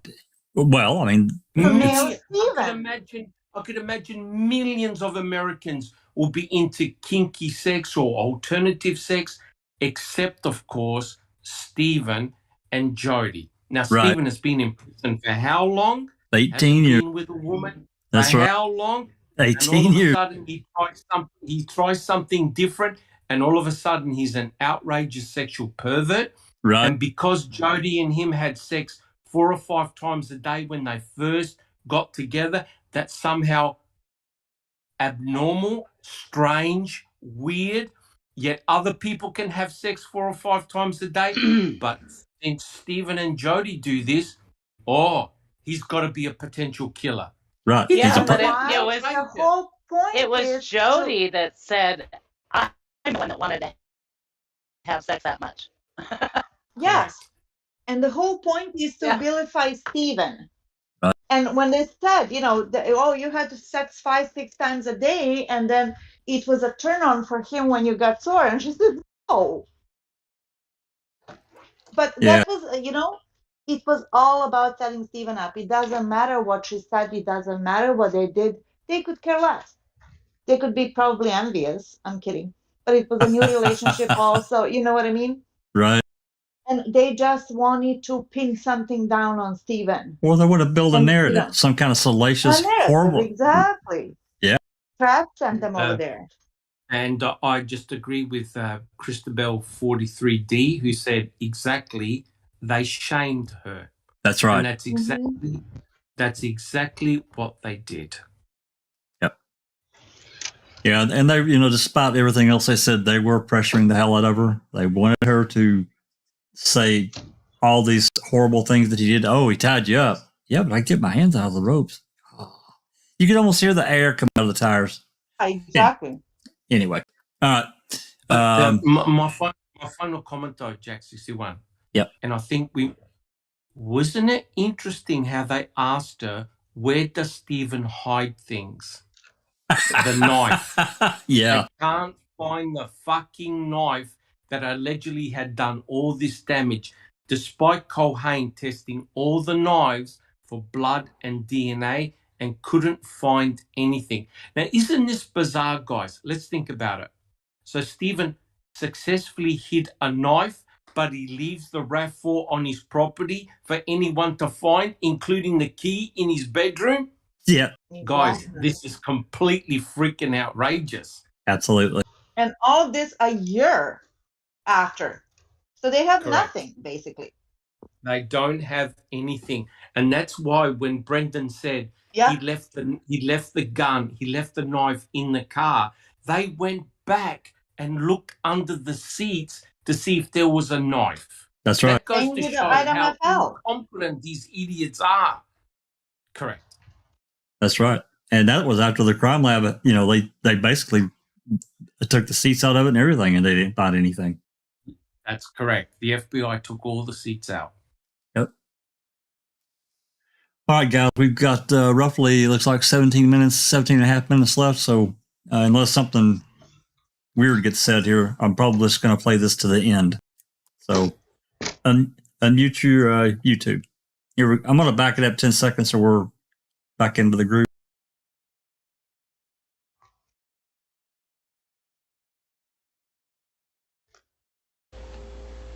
So you were in jail for the first deer hunting season, or the only deer hunting season that you would have been together? Yep. Okay. Let's talk about Teresa a little bit. Did you ever hear him talk about her? Because he had met her several times prior to... Just the one time she came down to take a picture of a boat trailer, I believe it was. Were you home that day? Yeah. Did you talk to her? Nope. Who talked to her? He did. Was that like on a weekend or during the week? Oh. Well, did he have... Go ahead. I think it was during the week because he was up at the shop. Okay. But he was even up there after hours and on weekends, so I couldn't really be... So how did he set that up? Did he have a certain time he met Teresa, or what? I believe so. He told me that he'd be home. Oh, God, I don't even remember. I think he told me he'd be home because she was going to come and take a picture of the boat trailer and the motor. I paid no attention. I took a shower. Okay. Or I was going to take a... I don't remember. I was walking down the hallway. I seen her come up, take a picture. I was walking back through the hallway. I seen him paying her, and she left right away. Where was he paying her that time? Right where the van would have been. So outside? Yep. Okay. Did he mention her by name? He might have, but I just never paid attention.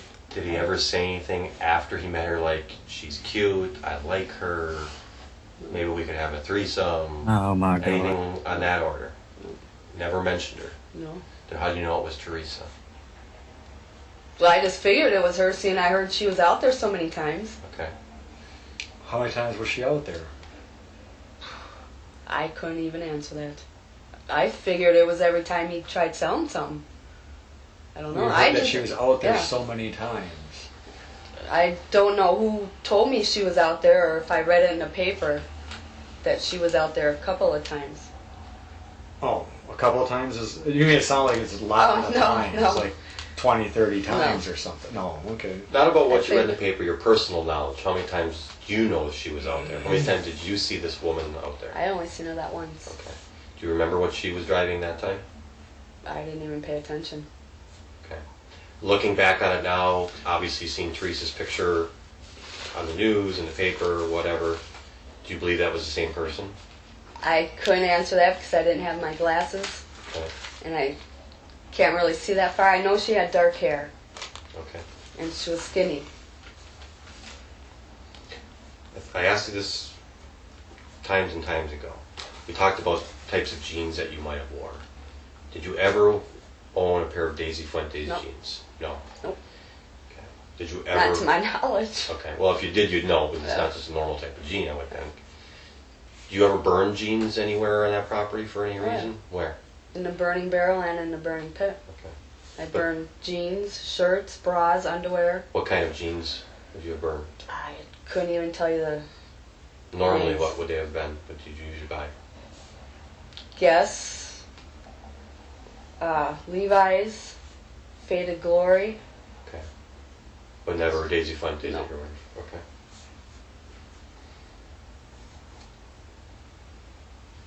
Where is Steve's camera?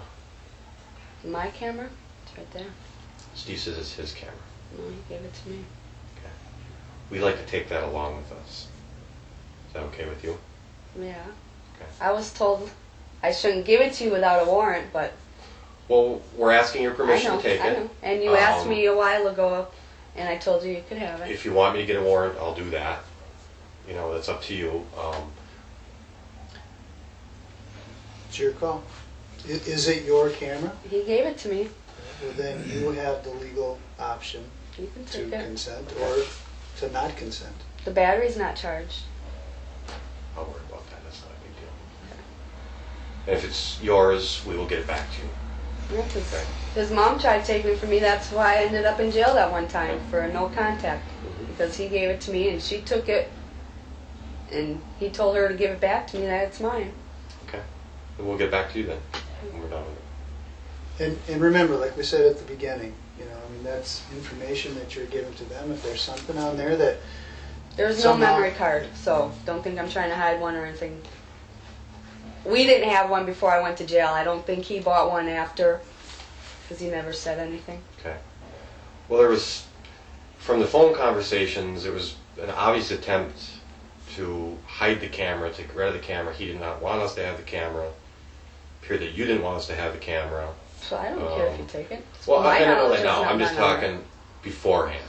You've seen everything that was on there anyways. Probably. Except for the deer that's on there now. Okay. Have you ever seen any pictures on there when you got out of jail and you took the camera? Did you ever see any pictures on there of Teresa? No. Any other pictures that I should know about that I can't think of what to ask? Just pictures of his family. Chucky in his car, Marie and them. Some thing I think at Barbara's. Okay.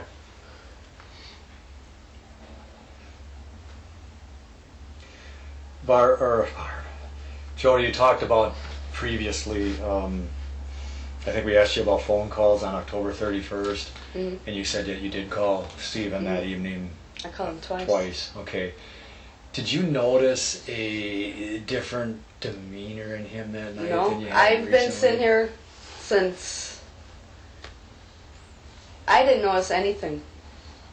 He didn't sound strange, talk strange. But I'm trying to remember our conversations too, if it was good or if we were fighting. That I can't remember. It Okay. just, all I do remember is he didn't sound strange or anything. Okay, I'm going to elaborate a little. The reason I'm asking this question is not that he sounds strange or anything, how you two conversed. And what I'm getting at is, we listened to jail calls prior to that. It's real exciting stuff. Yeah, I bet it is. And you guys essentially fought every day. I frickin' know. time you talked, except October 31st. Really? He was nice as could be to you. You don't recall that? No, I don't. Okay. Totally out of the ordinary. What we're Yeah. listening to, do you agree that would be out of the ordinary if he was really Yeah. nice to you? But you It would don't, make you no think independent something's recollection. going on. Because when he slept with Marie too, he was really nice to me. So that can, what you're telling us, that could be a clue or a sign as to Yeah. maybe something's going on. Yeah. Something happened or Because whatever. I've been trying to remember our conversation of that day. All I can remember is I talked to him twice, and he seemed fine, I guess you could say. I don't know. One of the things that he said on that conversation was that I have Brendan over here helping me clean up. When I talked to you the other week, you said that, you know, Brendan wouldn't come over a whole lot. You guys would take him to Walmart and stuff. Would that be out of the ordinary, Brendan over here helping him clean up or clean the house? No. That's something normal that would happen? If he Brendan help clean needed the help, house? he'd call over there and ask one of the boys to come over and help. Okay. Speaking of Brendan, But yeah, go ahead. no, right. I don't remember that phone conversation, so I don't remember him telling me that he was there. Okay. Speaking of Brendan, you've had a lot of talks with Stephen since October 31st up until the gag order, or whatever you want to call it. What does he say about Brendan? What does he say about this whole thing? About Brendan's involvement, Brendan's arrest? I honestly can't answer that because I don't remember. Him, What did he say about it? Barb? Barb thinks it's bullshit. She thinks her son's innocent. I'm specifically thinking of one conversation where Stephen made a comment about if he goes to prison or if he gets life, Brendan's getting life. Do you recall comments like that he made? You know, if Brendan didn't do it, why would Brendan go to prison for life? Yeah. You don't recall that or comments like that? I'm sure he made them, but no independent recollection. Just ignoring them. So you're sitting here today telling us that most of the conversations you had with him or had with him through Dolores, where she middled the calls. We switched the phones around. Oh, okay. That stuff. All right, when I was in jail. Mm-hmm. Yeah. When I was yelling Your at talk him about murdering her and he didn't answer me. That too. But you're talking about your love for him and stuff. You're saying that was all bullshit now? Yeah. That you loved him and you wanted to be with him and you wanted to marry him. Mm-hmm. And I just want to get my stuff out of there and get the car that he said I could have and forget about him. That whole family is fucking nuts. Why did you go live with him then? Live with Dolores and Al? I had nowhere else to go. Wouldn't your mom take you in? No. And I wouldn't put them through this. I just seen my daughter for the first time in almost a year, and that's in a picture I just got for my birthday. Have you and Chucky ever done anything? Nope. Has he tried? Oh, yeah. Sexually, I mean, or Yeah, coming oh, yeah. on to you, stuff Oh, yeah. like that. But you've never done anything Nope. with him? Never would. Think Chucky had anything to do with this? Truthfully, yeah, I do think so. Why do you think that? Well, when Steven and I first started dating, Chucky wanted me. Mm-hmm. And I guess he found out Steven and I got together, and he went home and started drinking or something, I don't know, because I was drinking then. And according to Brian, Barbara's oldest son, he came down shooting off his shotgun. We left, so I don't know what happened after that. But you have any other information that he's involved in, or just a feeling? Just a feeling. Because he's really weird. What do you think about Brendan? Do you think he's involved? Think Steven got him involved? Truthfully, I can't see Brendan doing it. But can you see Steven being able to manipulate him into doing it? Not something that gross, no. It's hard to see. You know, I'm assuming you know about all the evidence we have. You know that we've got a bullet fragment that we found in the garage. With her blood? With her DNA on it that came from that .22 rifle in his house. I heard that. You knew that? Okay. What does that tell you? I don't know. Think a cop went in there, grabbed that .22 and shot her to death? I don't know. And hung it back up? I don't know. You know, I got my days when I We won't even go there. convinced that That's he fine. did it, and We won't go there. it's. Let me I ask don't you know. this. Those Laura and the girls from New York Mhm. seem to be really interested in you, interested in the case. What's their motive? What do they got going on here? Doing a documentary. We got one thing we want to read you here real quick. You made a comment. You were talking, I think, to Ma, Dolores, and you made a comment that Laura has a lot of good evidence for Steven. A lot of good stuff for Steven. The New York people have lots of evidence for Steven. Mm-hmm. What do they have? I don't know. That's just what she told me. I didn't Who see told you nothing. that? Laura? Well, didn't she elaborate on what good evidence No, that she has? 'Cause you made the I comment more than that time on there that they told you that they have evidence and they have a lot of evidence several times. Just gathered it was stuff that Dean was telling her.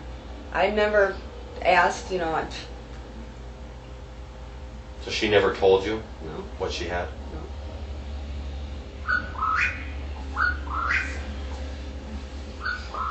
Sorry. That's okay. It's about time to go anyways. Yeah, I gotta Pastor's get- outside. I think I told Mark I gotta be in John Burke by 3. I'm I probably there. probably got like one quick question here. The cut on Steve's finger. Mhm. When he visited you last time in the jail, did you see that cut? Mhm. Okay. Did he have it bandaged up or what? I think he had it open so the air could get at it. Okay. But I know a couple times before that it was bandaged. What did he say about that? How did it happen? He cut it working on a car or doing something to flap it. I don't remember. Remember what finger it was on? Or sitting in the car, his right hand.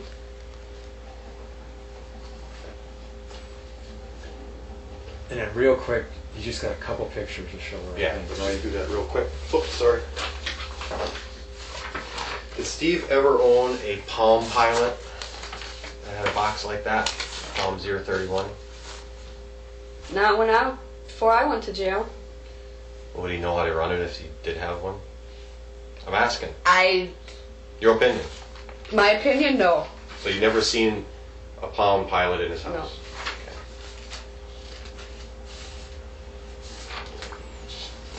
Ever see that hammer before? It's a hammer, probably, but familiar at all? Doesn't look familiar. Found that in Steve's house. Do you know what that refers to? It says 3302 Xander Road, and it's got a phone number on there. No idea, never even heard of Xander Road. Okay.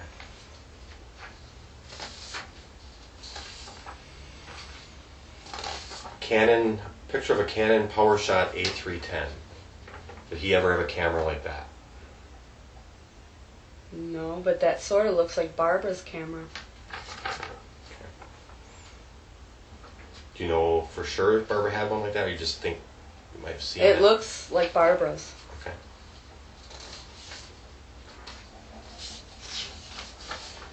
Any idea what that note meant? It says back to patio door. No. Did you write that? No. There's a ring of keys with the fob on it that says 2003. Any idea who owns those keys? No. Did you ever see those before? No. Could have found them in a junk car. I don't know. I've never seen it. Okay. Picture of the bed here. It's kind of the bottom of the bed. Yep. So you're telling me the bed was over here underneath the windows? Under that window. This window here. It was Yep. kind of turned that way. It was under both of them. The headboard was here, and then the footboard was. So maybe it's a little better in this one. Like it would have been over here, right? Yep, the headboard was over here, and then the footboard was over here. There's a cabinet here. Do you remember that cabinet? Yeah. It was like kind of a bookcase type of thing. Do you ever store things in there, or you hide things in there that you're aware of? Not that I'm aware of. Okay. And finally, Steve ever have, that to your knowledge, a Motorola Razr cell phone? Not to my knowledge. Anyone from the Avery You guys don't family? mind if I smoke this before I go to work, do you? No. Anyone from the family, to your knowledge, have a phone like that? No. Okay. Was that it? That's it for me. Times 2:26. I think we'll go off the record then. Interview's concluded. Any questions?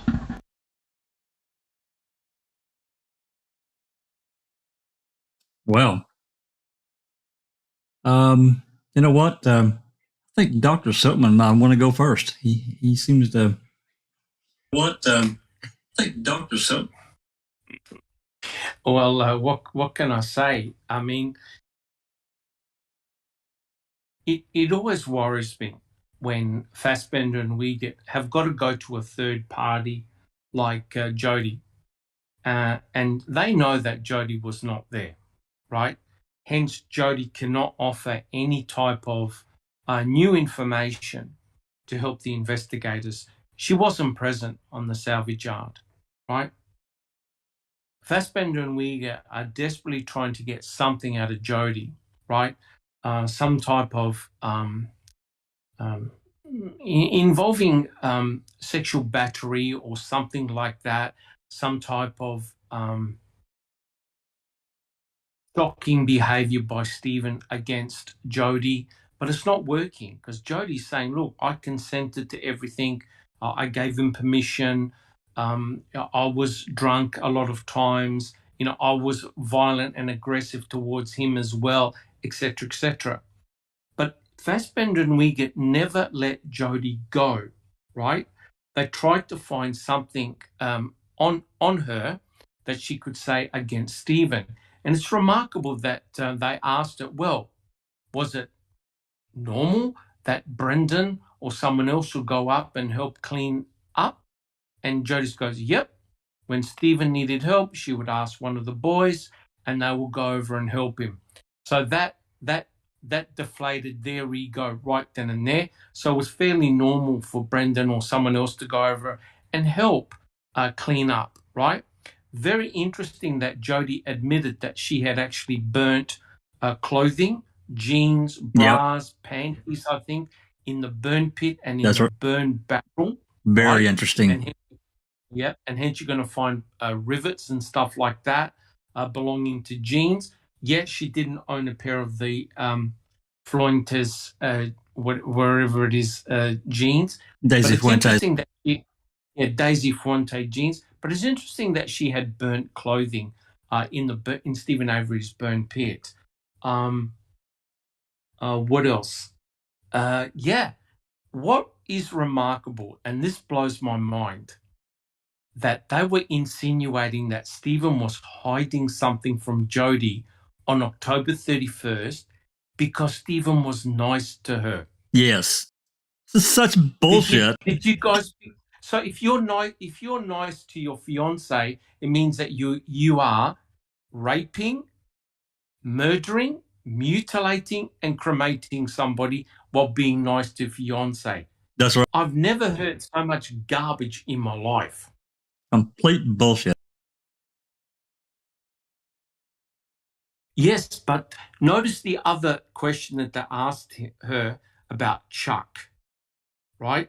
And how Chuck was very, very jealous of the fact that Stephen was going with Jodi, right?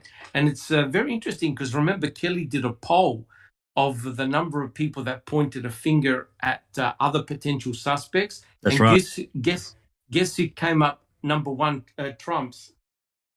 Chuck. It was Chuck. It was absolutely. Chuck.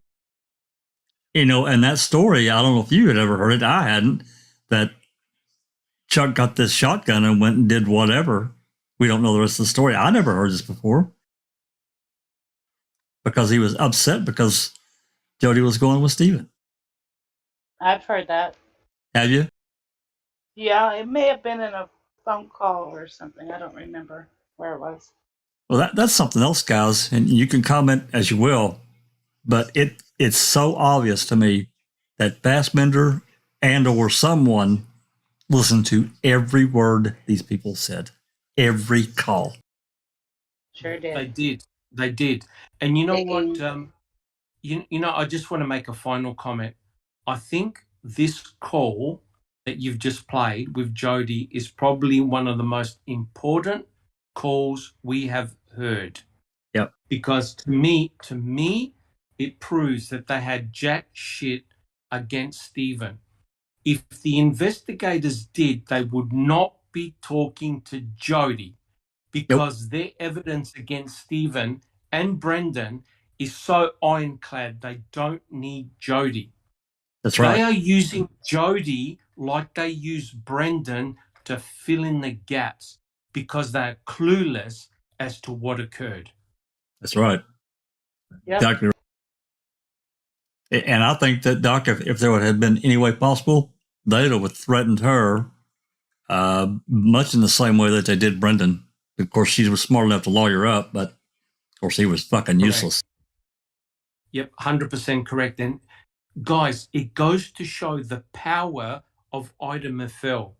Notice how they brought up Ida Meffel and said to Jodi, what do you think happened? The cops took the .22, shoot Teresa Horbach, and then put the rifle back. Ha, ha, ha, ha. And now, of course, we know that Ida Meffel is a dud. Completely debunked. But notice how they threw it at Jodi, as if to say, how the hell did her DNA get on that bullet? Of course he shot her. But we now know the truth of Ida Meffel, right? And the fact that Culhane had contaminated the PCR negative control. It goes to show the weapons that they were using against the entire family to prove Stephen's guilt. Now, let me tell you this. If you believe Stephen had committed this crime, what the fuck are you talking to Jodi? That's right. And, you know, again, Doc, they both knew the truth. They both knew the truth about Cuss Road. They knew that they had found bones there at that clandestine burial site. Correct. And that's why, Jack 61, this phone call conversation is so crucial. It goes to show how little they knew of what took place and how tenuous the forensic evidence once was against Stephen. They needed confirmation from third parties like Brendan and Jodi. That's right. Susan, your mic's open. You go for it now. What do you got? Oh, it's just I just think they're disgusting. I mean, how could Jodi possibly have anything to give them? She was in jail when Stephen was out. And then Stephen was in after she got out. They never had a chance to talk privately. They didn't allow her to visit him, and they would have recorded that anyway. I mean, how could she possibly know anything or help the case? You know, they're just digging for shit. They're trying to get her to say stuff that didn't happen. It just, like Doctor said, they just they knew that they had a super weak case and they needed to strengthen it somehow. And they're just grabbing at straws. Went on a big old fishing trip. Yeah. If they knew that the Daisy Fuentes jeans were Teresa's, that Motorola was Teresa's, that the Palm Pilot was Teresa's, why would they be asking if that was Stephen's or Jodi's? It could have been somebody's in the family. Yep. Yeah. You're right. But if they knew that it was Teresa's for sure, they wouldn't be even asking those questions. And Jodi did say, I didn't have Daisy Fuentes as far as I know. She did. She could have. And she burned clothes there, so. Yeah. So the rivets that they found could have been from any jeans. That's right. Can I just answer a question? Please. TTM Fangirl goes, end of the day, Jodi didn't testify. Why? She actually did. She actually did testify. I think it was in Brendan's trial, and she only appeared briefly, and that was to ask about the bedroom. Yes. The arrangement of the bedroom.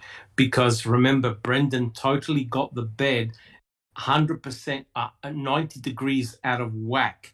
And so they asked Jodi about the arrangement of the bedroom, which is very, very interesting, right? They were very concerned because what Brendan said made no sense to how the actual bed was found. That's right. The bed was 90 degrees. The bed head was underneath the gun case. There's no way that Brendan Dassey could have seen Teresa pinned to a bed. And now, look at this. How remarkable is this? And T1 made the comment. Now, 2 women pinned to a bed, Jodi and Teresa Hallbach.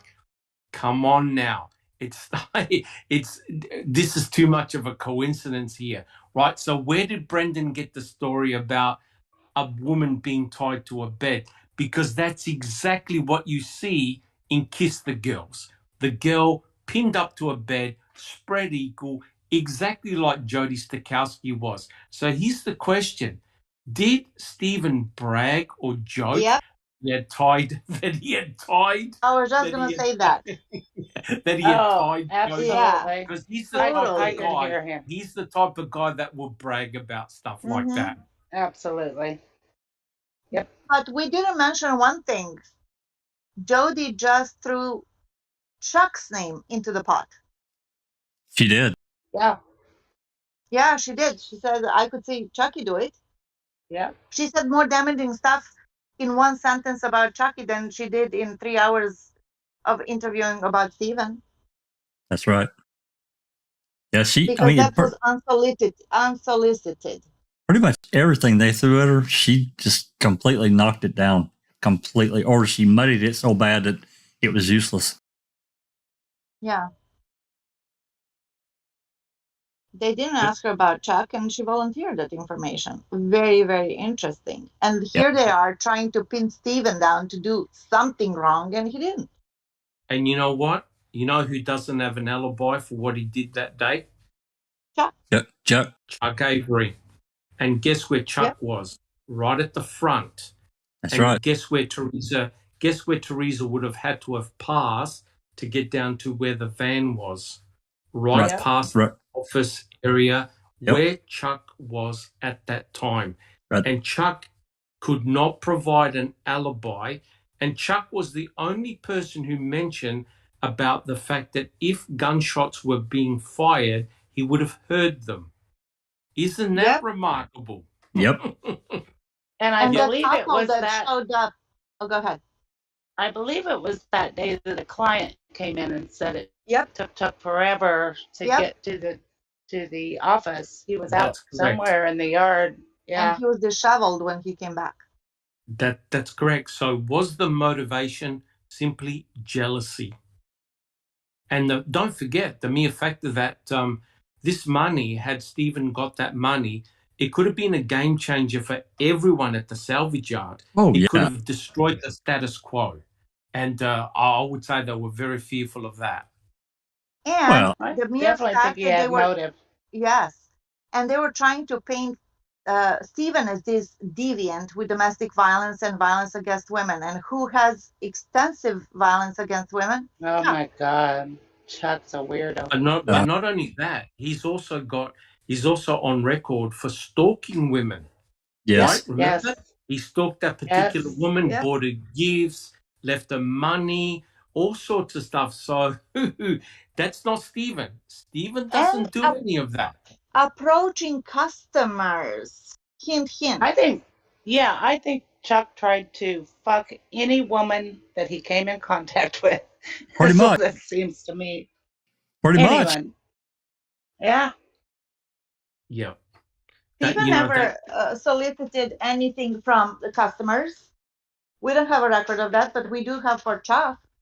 Yes. Correct. He sent her candy, asked for a date, got obsessed, stalked Give her. him money.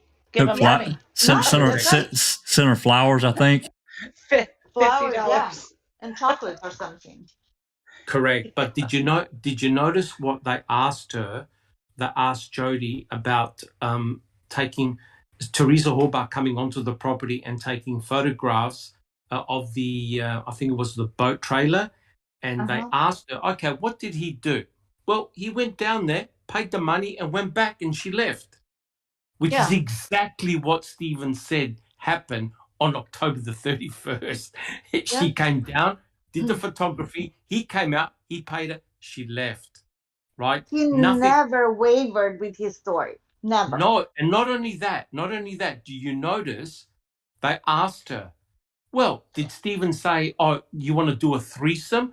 What the fuck is going on here? Yeah. Notice they have to every client that did he say she was cute? Too skinny. Too skinny, correct. Yeah. Teresa Horbach is the opposite body shape to Jodi Stachowski, right? The complete opposite. And why must it always have to have a sexual angle? They're saying, oh, did he discuss having a threesome? Did he discuss having sex? And did he discuss, oh, she's really nice? So in other words, they were fishing for something. Absolutely. Because in their own mind, guys, they could not understand why on earth Stephen would murder Teresa Horbach. They're completely clueless, right? And Jodi can't give them any answers. And who was directing all of that? Who were those two investigators working with hand in hand? With the special prosecutor, the rotund, balding, middle-aged prosecutor, Ken Kraft. He probably gave him a synopsis of what happened and said, go fetch the evidence. Yeah, I tell you, I mean, it was just it was really in line. Like I said, there's nothing particularly. I don't think certainly not is going to help Stephen, but both these calls give a lot of context to things that we just had no idea. I mean, really interesting stuff.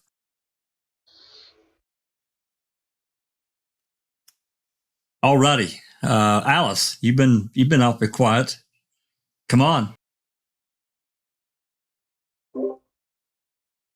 Oh, what more can I say? This fucking case gets dafter and dafter and stupider every fucking time I hear something or I see something or I read something. Just the way they went all about that. I mean, asking the personal questions about, did he tie you to the bed and how did he tie you? Does that mean you were bred eagled? And, as if they're trying to be polite about it. Are they fucked? They're trying to be as sordid and degrading as they can to make her feel uncomfortable and to try and get the information that they want to hear coming out of Jodi's mouth. And they never got it. So this is where I think that they started building their picture for Brendan. Well, Jodi's mentioned about being tied to the bed, right? So we'll need to mention that to Brendan. Was she tied to the bed at all, Brendan? Aye, she was tied to the bed. What was she tied to the bed with? Handcuffs or rope or whatever, and they had to get these wee bits in there. And to me, that was them getting their bits so that they could go back to Brendan and say, right, so Jodi was tied to the bed, right, so we'll ask him were they tied to the bed and stuff like that. You know what I mean? It is just... I'm actually running out of swear words to use now, and that's not fair, because I thought I'd read it, and that's not right that I'm running out of swear words to say.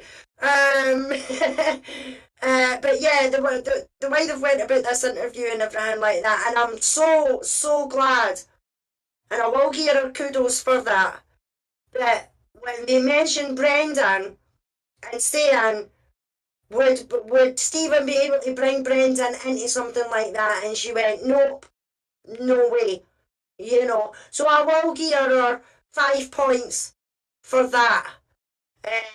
But the rest of it, in my mind, she was just with Stephen for his money, or for the money that she thought he was going to get.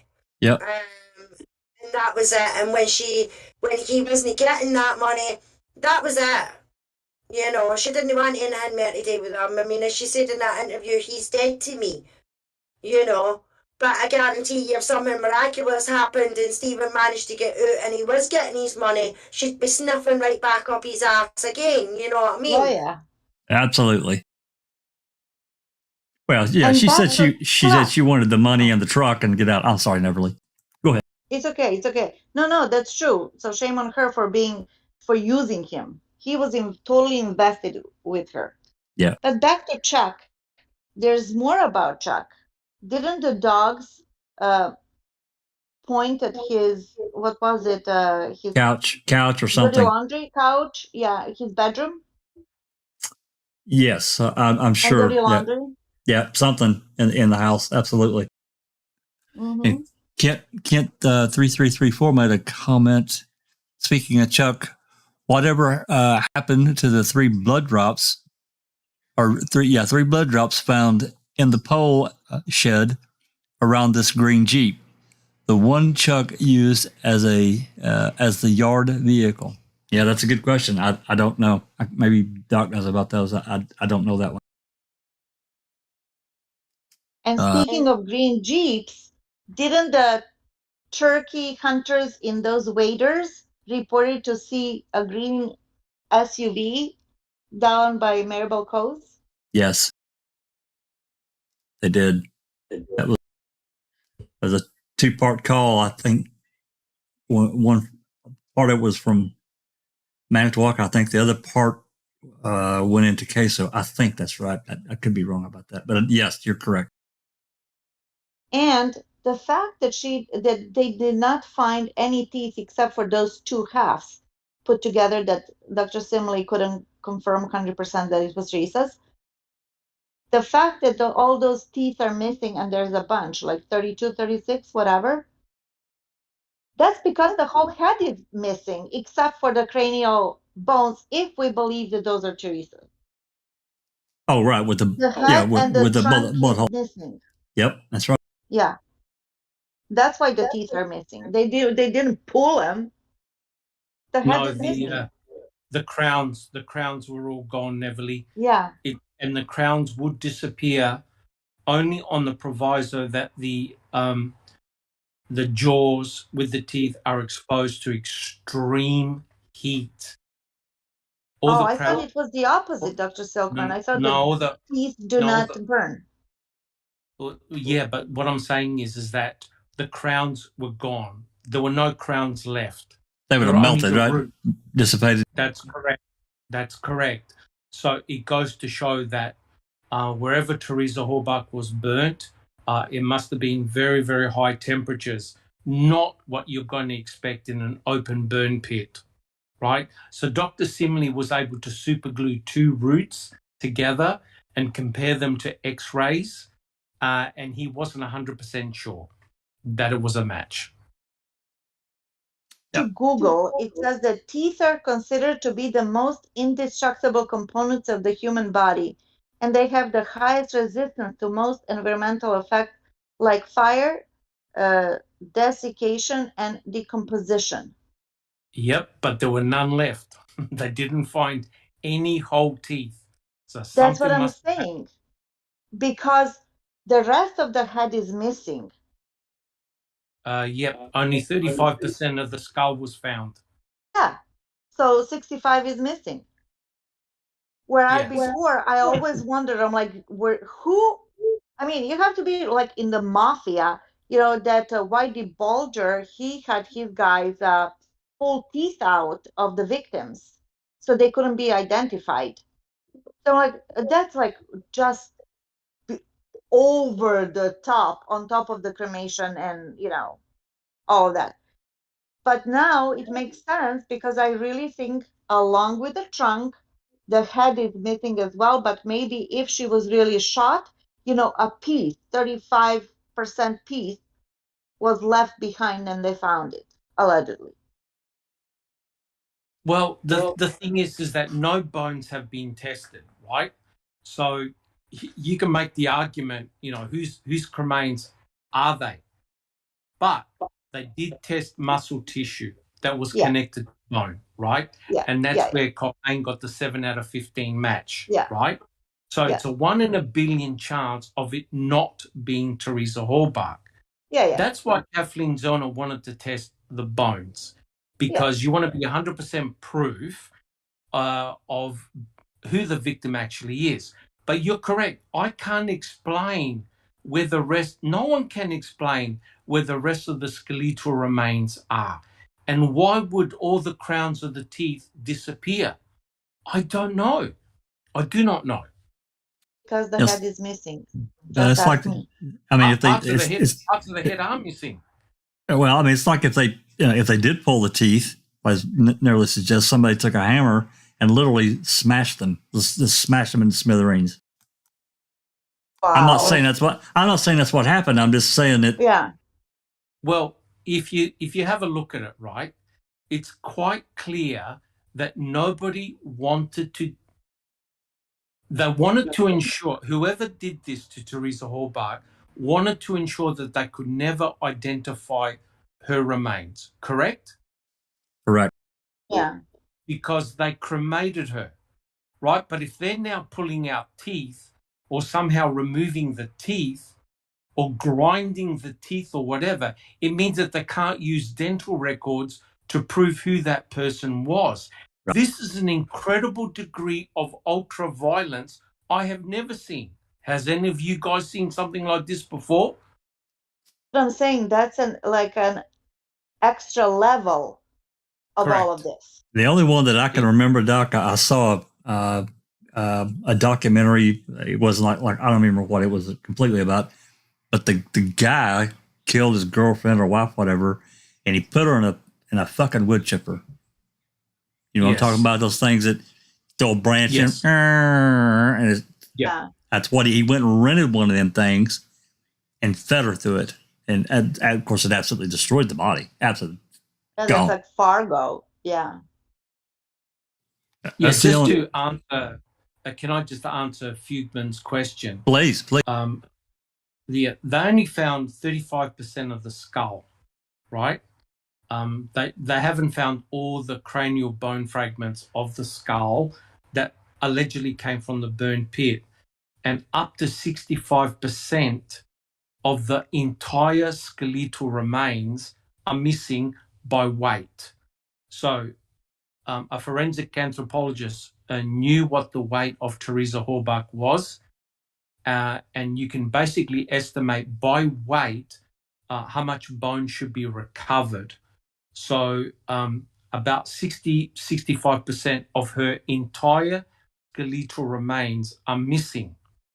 They're only able to find about 35% of her skull, right?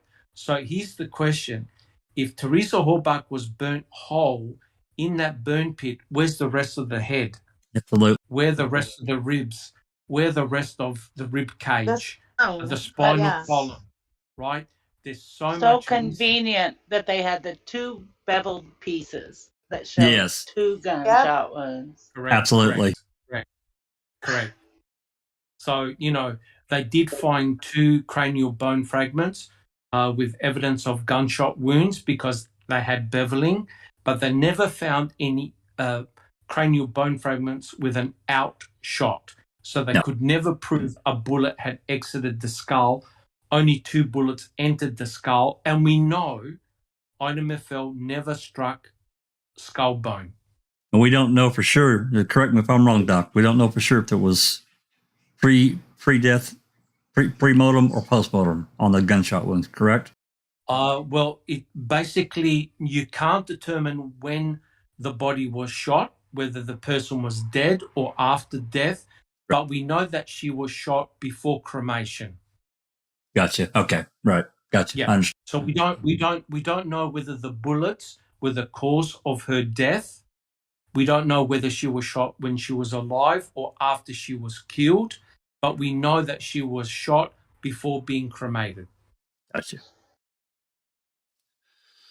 About that, and they couldn't pin it down, which is only logical. Yeah. All right, guys, it's been a really interesting conversation. We're pushing 3 hours. I mean, I can go as long as you guys want to go. I did want to talk just a little bit. I want to finish it. Well, I mean, there's one more. There's one more of these interviews. I'm not going to play it tonight. It is already out in the public. It has been. I don't know who's got it. Somebody's got it on their channel. I don't remember who, but when I was filling out this FOIA, a couple of these were labeled, but this first one was not, and so it is. We got what we got. I'm glad we got it. It does fill in some blanks. It does raise some more questions in many ways. I think that second one, the second one we just listened to, was really interesting. Jodi really kind of stood her ground, more or less. She was definitely angry. She's angry at Steve, and she's trying to get back at him. I think we talked about that. She was also angry to be in that position when she had nothing to do with, and she had already enough trouble that she didn't want to be associated with anything. Plus, she, as she said, she was using Stephen. Agreed. Totally agree. I don't know. You guys can comment. I don't know if I entirely believe that she didn't care about Stephen. Maybe that's true. Maybe it's not. I don't know. I just don't know if I can completely buy into that. Well, here's the problem, right? And she understood it very, very quickly. She was in a no-win position.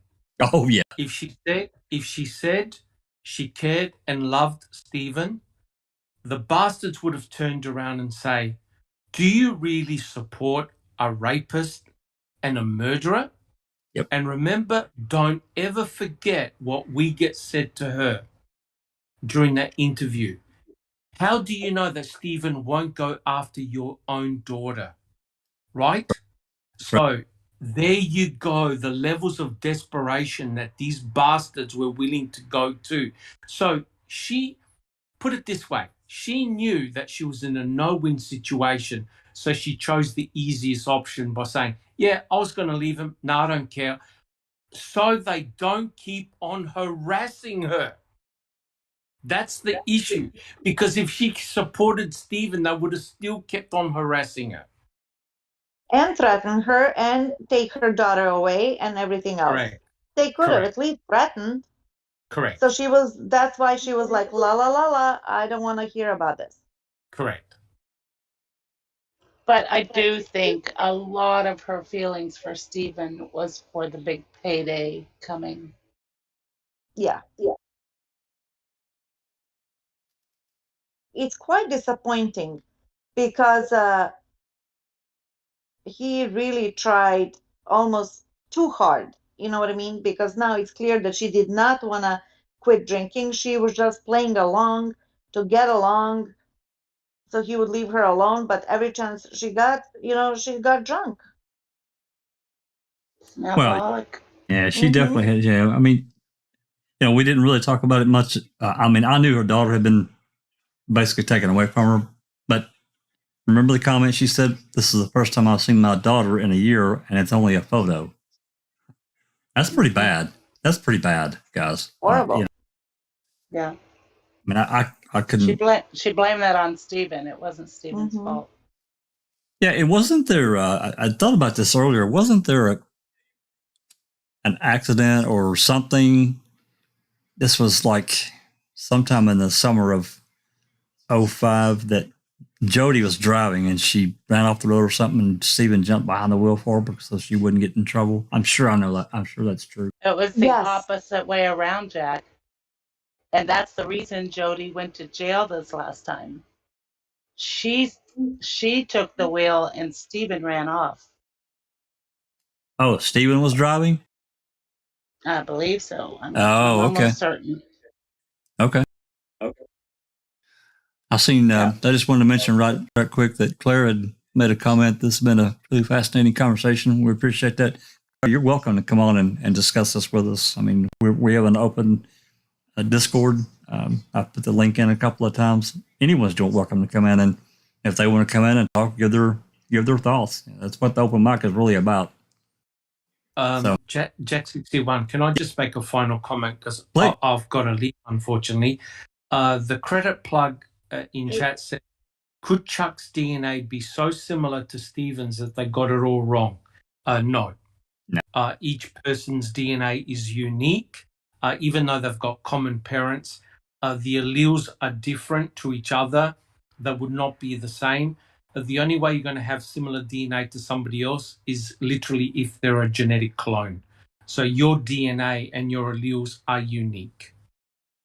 Yeah. That's a good question because nothing makes sense. Correct. Right. Thank you, guys. Yeah, thanks, Doc. Really appreciate it. Doc's been really excellent at explaining, so much of the DNA and the blood.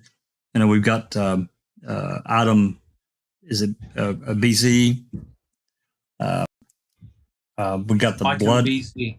Yeah, that's the blood. That's the blood in the quarry, right? They found. CX is the blood in the quarry. CX, yeah. A23 is the blood on the back door of the RAV. Right. We don't know who that is. Right. And item BZ is the muscle tissue bound to the bone. Which ultimately got, that's from 8675, right? Yeah, that item BZ allegedly is from the burn pit. Yeah. Allegedly. And they got seven. Allegedly. And they got 7 out of 15. They got 7 out of 15 allele match. Yeah. Okay. Anything else before we trot off out of here? We're at 3 hours now. A little better. I don't keep everybody here all night. I appreciate we all appreciate you guys coming. What's that? Yeah, no, I'd just like to thank everybody in chat for coming along. As always, we couldn't do it without you. Glad to have one of you joining us in the chat tonight. It was really lovely to see her pop along. Hopefully it'll pique her interest a wee bit more because she likes her true crime sort of things as well. So we might see her a bit more popping in for a chat. Our William gave you your shout out earlier on, but I'd love to do it again. Thank you so much for buying the ticket for me to be able to go and see Ma'am the musical that is happening here in Edinburgh in August in the Fringe Festival. I shall be taking names and taking notes.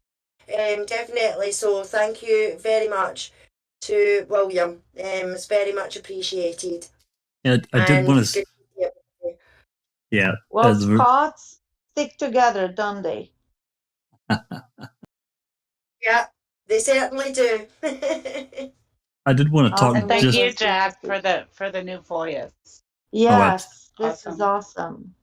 Absolutely. I did want to talk just briefly about that. With this FOIA, as many people know, I've been talking about it for weeks now.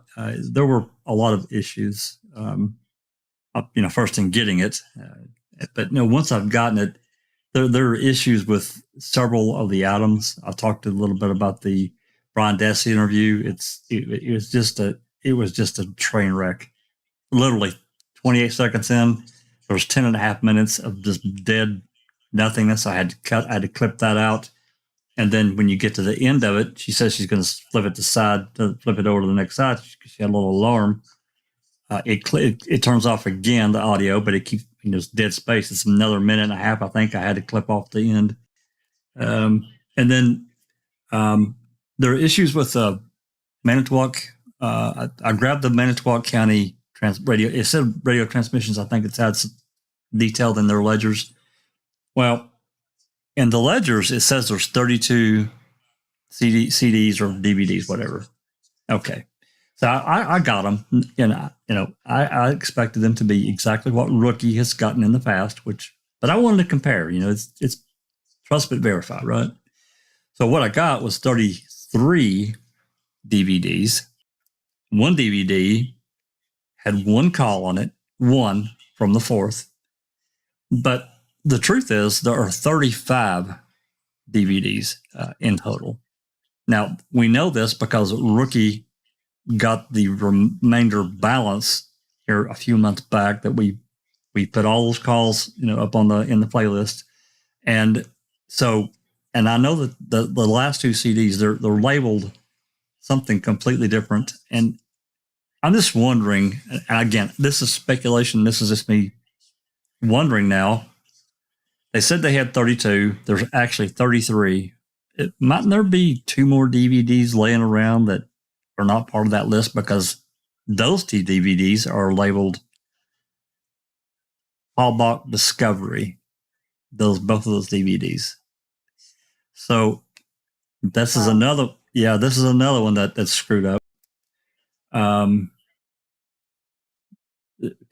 There's some. I'm not going to get into the other. That's really a damn train wreck. We'll get in more into that later. We do have one more. Like I said, of these interviews, it's already out there, but I'll probably do an open mic on it just so we can, dissect it again. It will be released in whole, but I'm going to release these 2 tonight, 924 and 923. They'll be published tonight.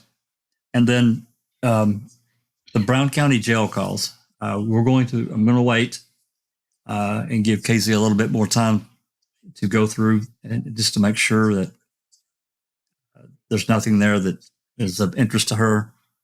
So, because there's many more of those.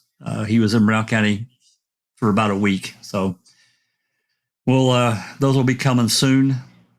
But we've got these 2. I think they're pretty interesting. So, and then finally, 2 more things. I swear I'll shut up.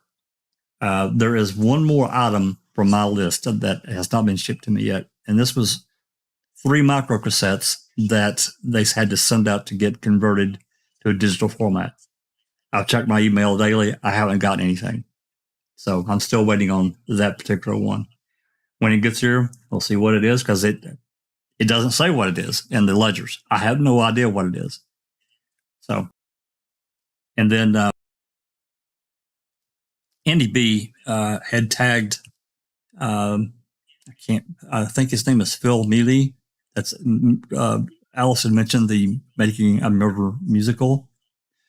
He is a writer on that project, and he had Andy had mentioned to him about coming to listen to Foul Play and so forth, and maybe give us a shout. And but I reached out to this fellow on Twitter and told him that we would definitely be interested in having him come on and talk about the musical and let us know what it's about. It's just another way of promoting and getting the story out about Making a Murderer. People say, well, a musical, isn't that kind of weird or something? I've heard that comment. I've seen it in a few places. And personally, I don't think it is. I think it's any way that you can get it out there. And music, I mean, to me, music is, I would die without music in my world. I listen to music every day. So A universal language. absolutely it is. So he did reply and said he would be interested in trying to set up a time frame with him. So hopefully we can get him on and, we can talk about whatever, let him explain to us the musical and we'll go from there. And I want to say one last thing, and this is from my personal thing in my life. Tomorrow marks 37 years my wife and I have been married. I love her to the moon and back. Couldn't live without her. Congratulations. That's huge. 37 years. That doesn't happen very often, No. Yeah, congrats, Jack. Congratulations. Thank you very much. Congratulations, buddy. Congratulations, mate. Thanks, Doc. I appreciate that. Yeah, but I There's love her. little news around the world. Ghislaine Maxwell has been sentenced for 20 years. Yep, she has. That's a good day. That surprised me, if I'm honest.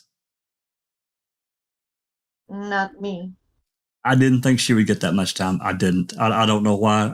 I just didn't see her. I thought maybe she'd get 8 or 10 years and they'd let her go. But Because she's so rich. yep, that's right. Yep. You said it. Anybody else? Anybody else got anything? Is there anything from the chat that I've missed? Because I've got it covered up right now. We're good to go.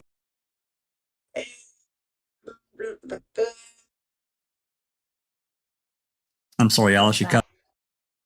Yeah. No. Yeah. We seem to be okay, Jack. Yep. All righty.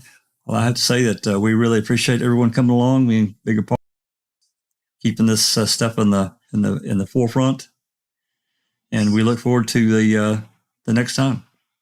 This has been a Foul Play production.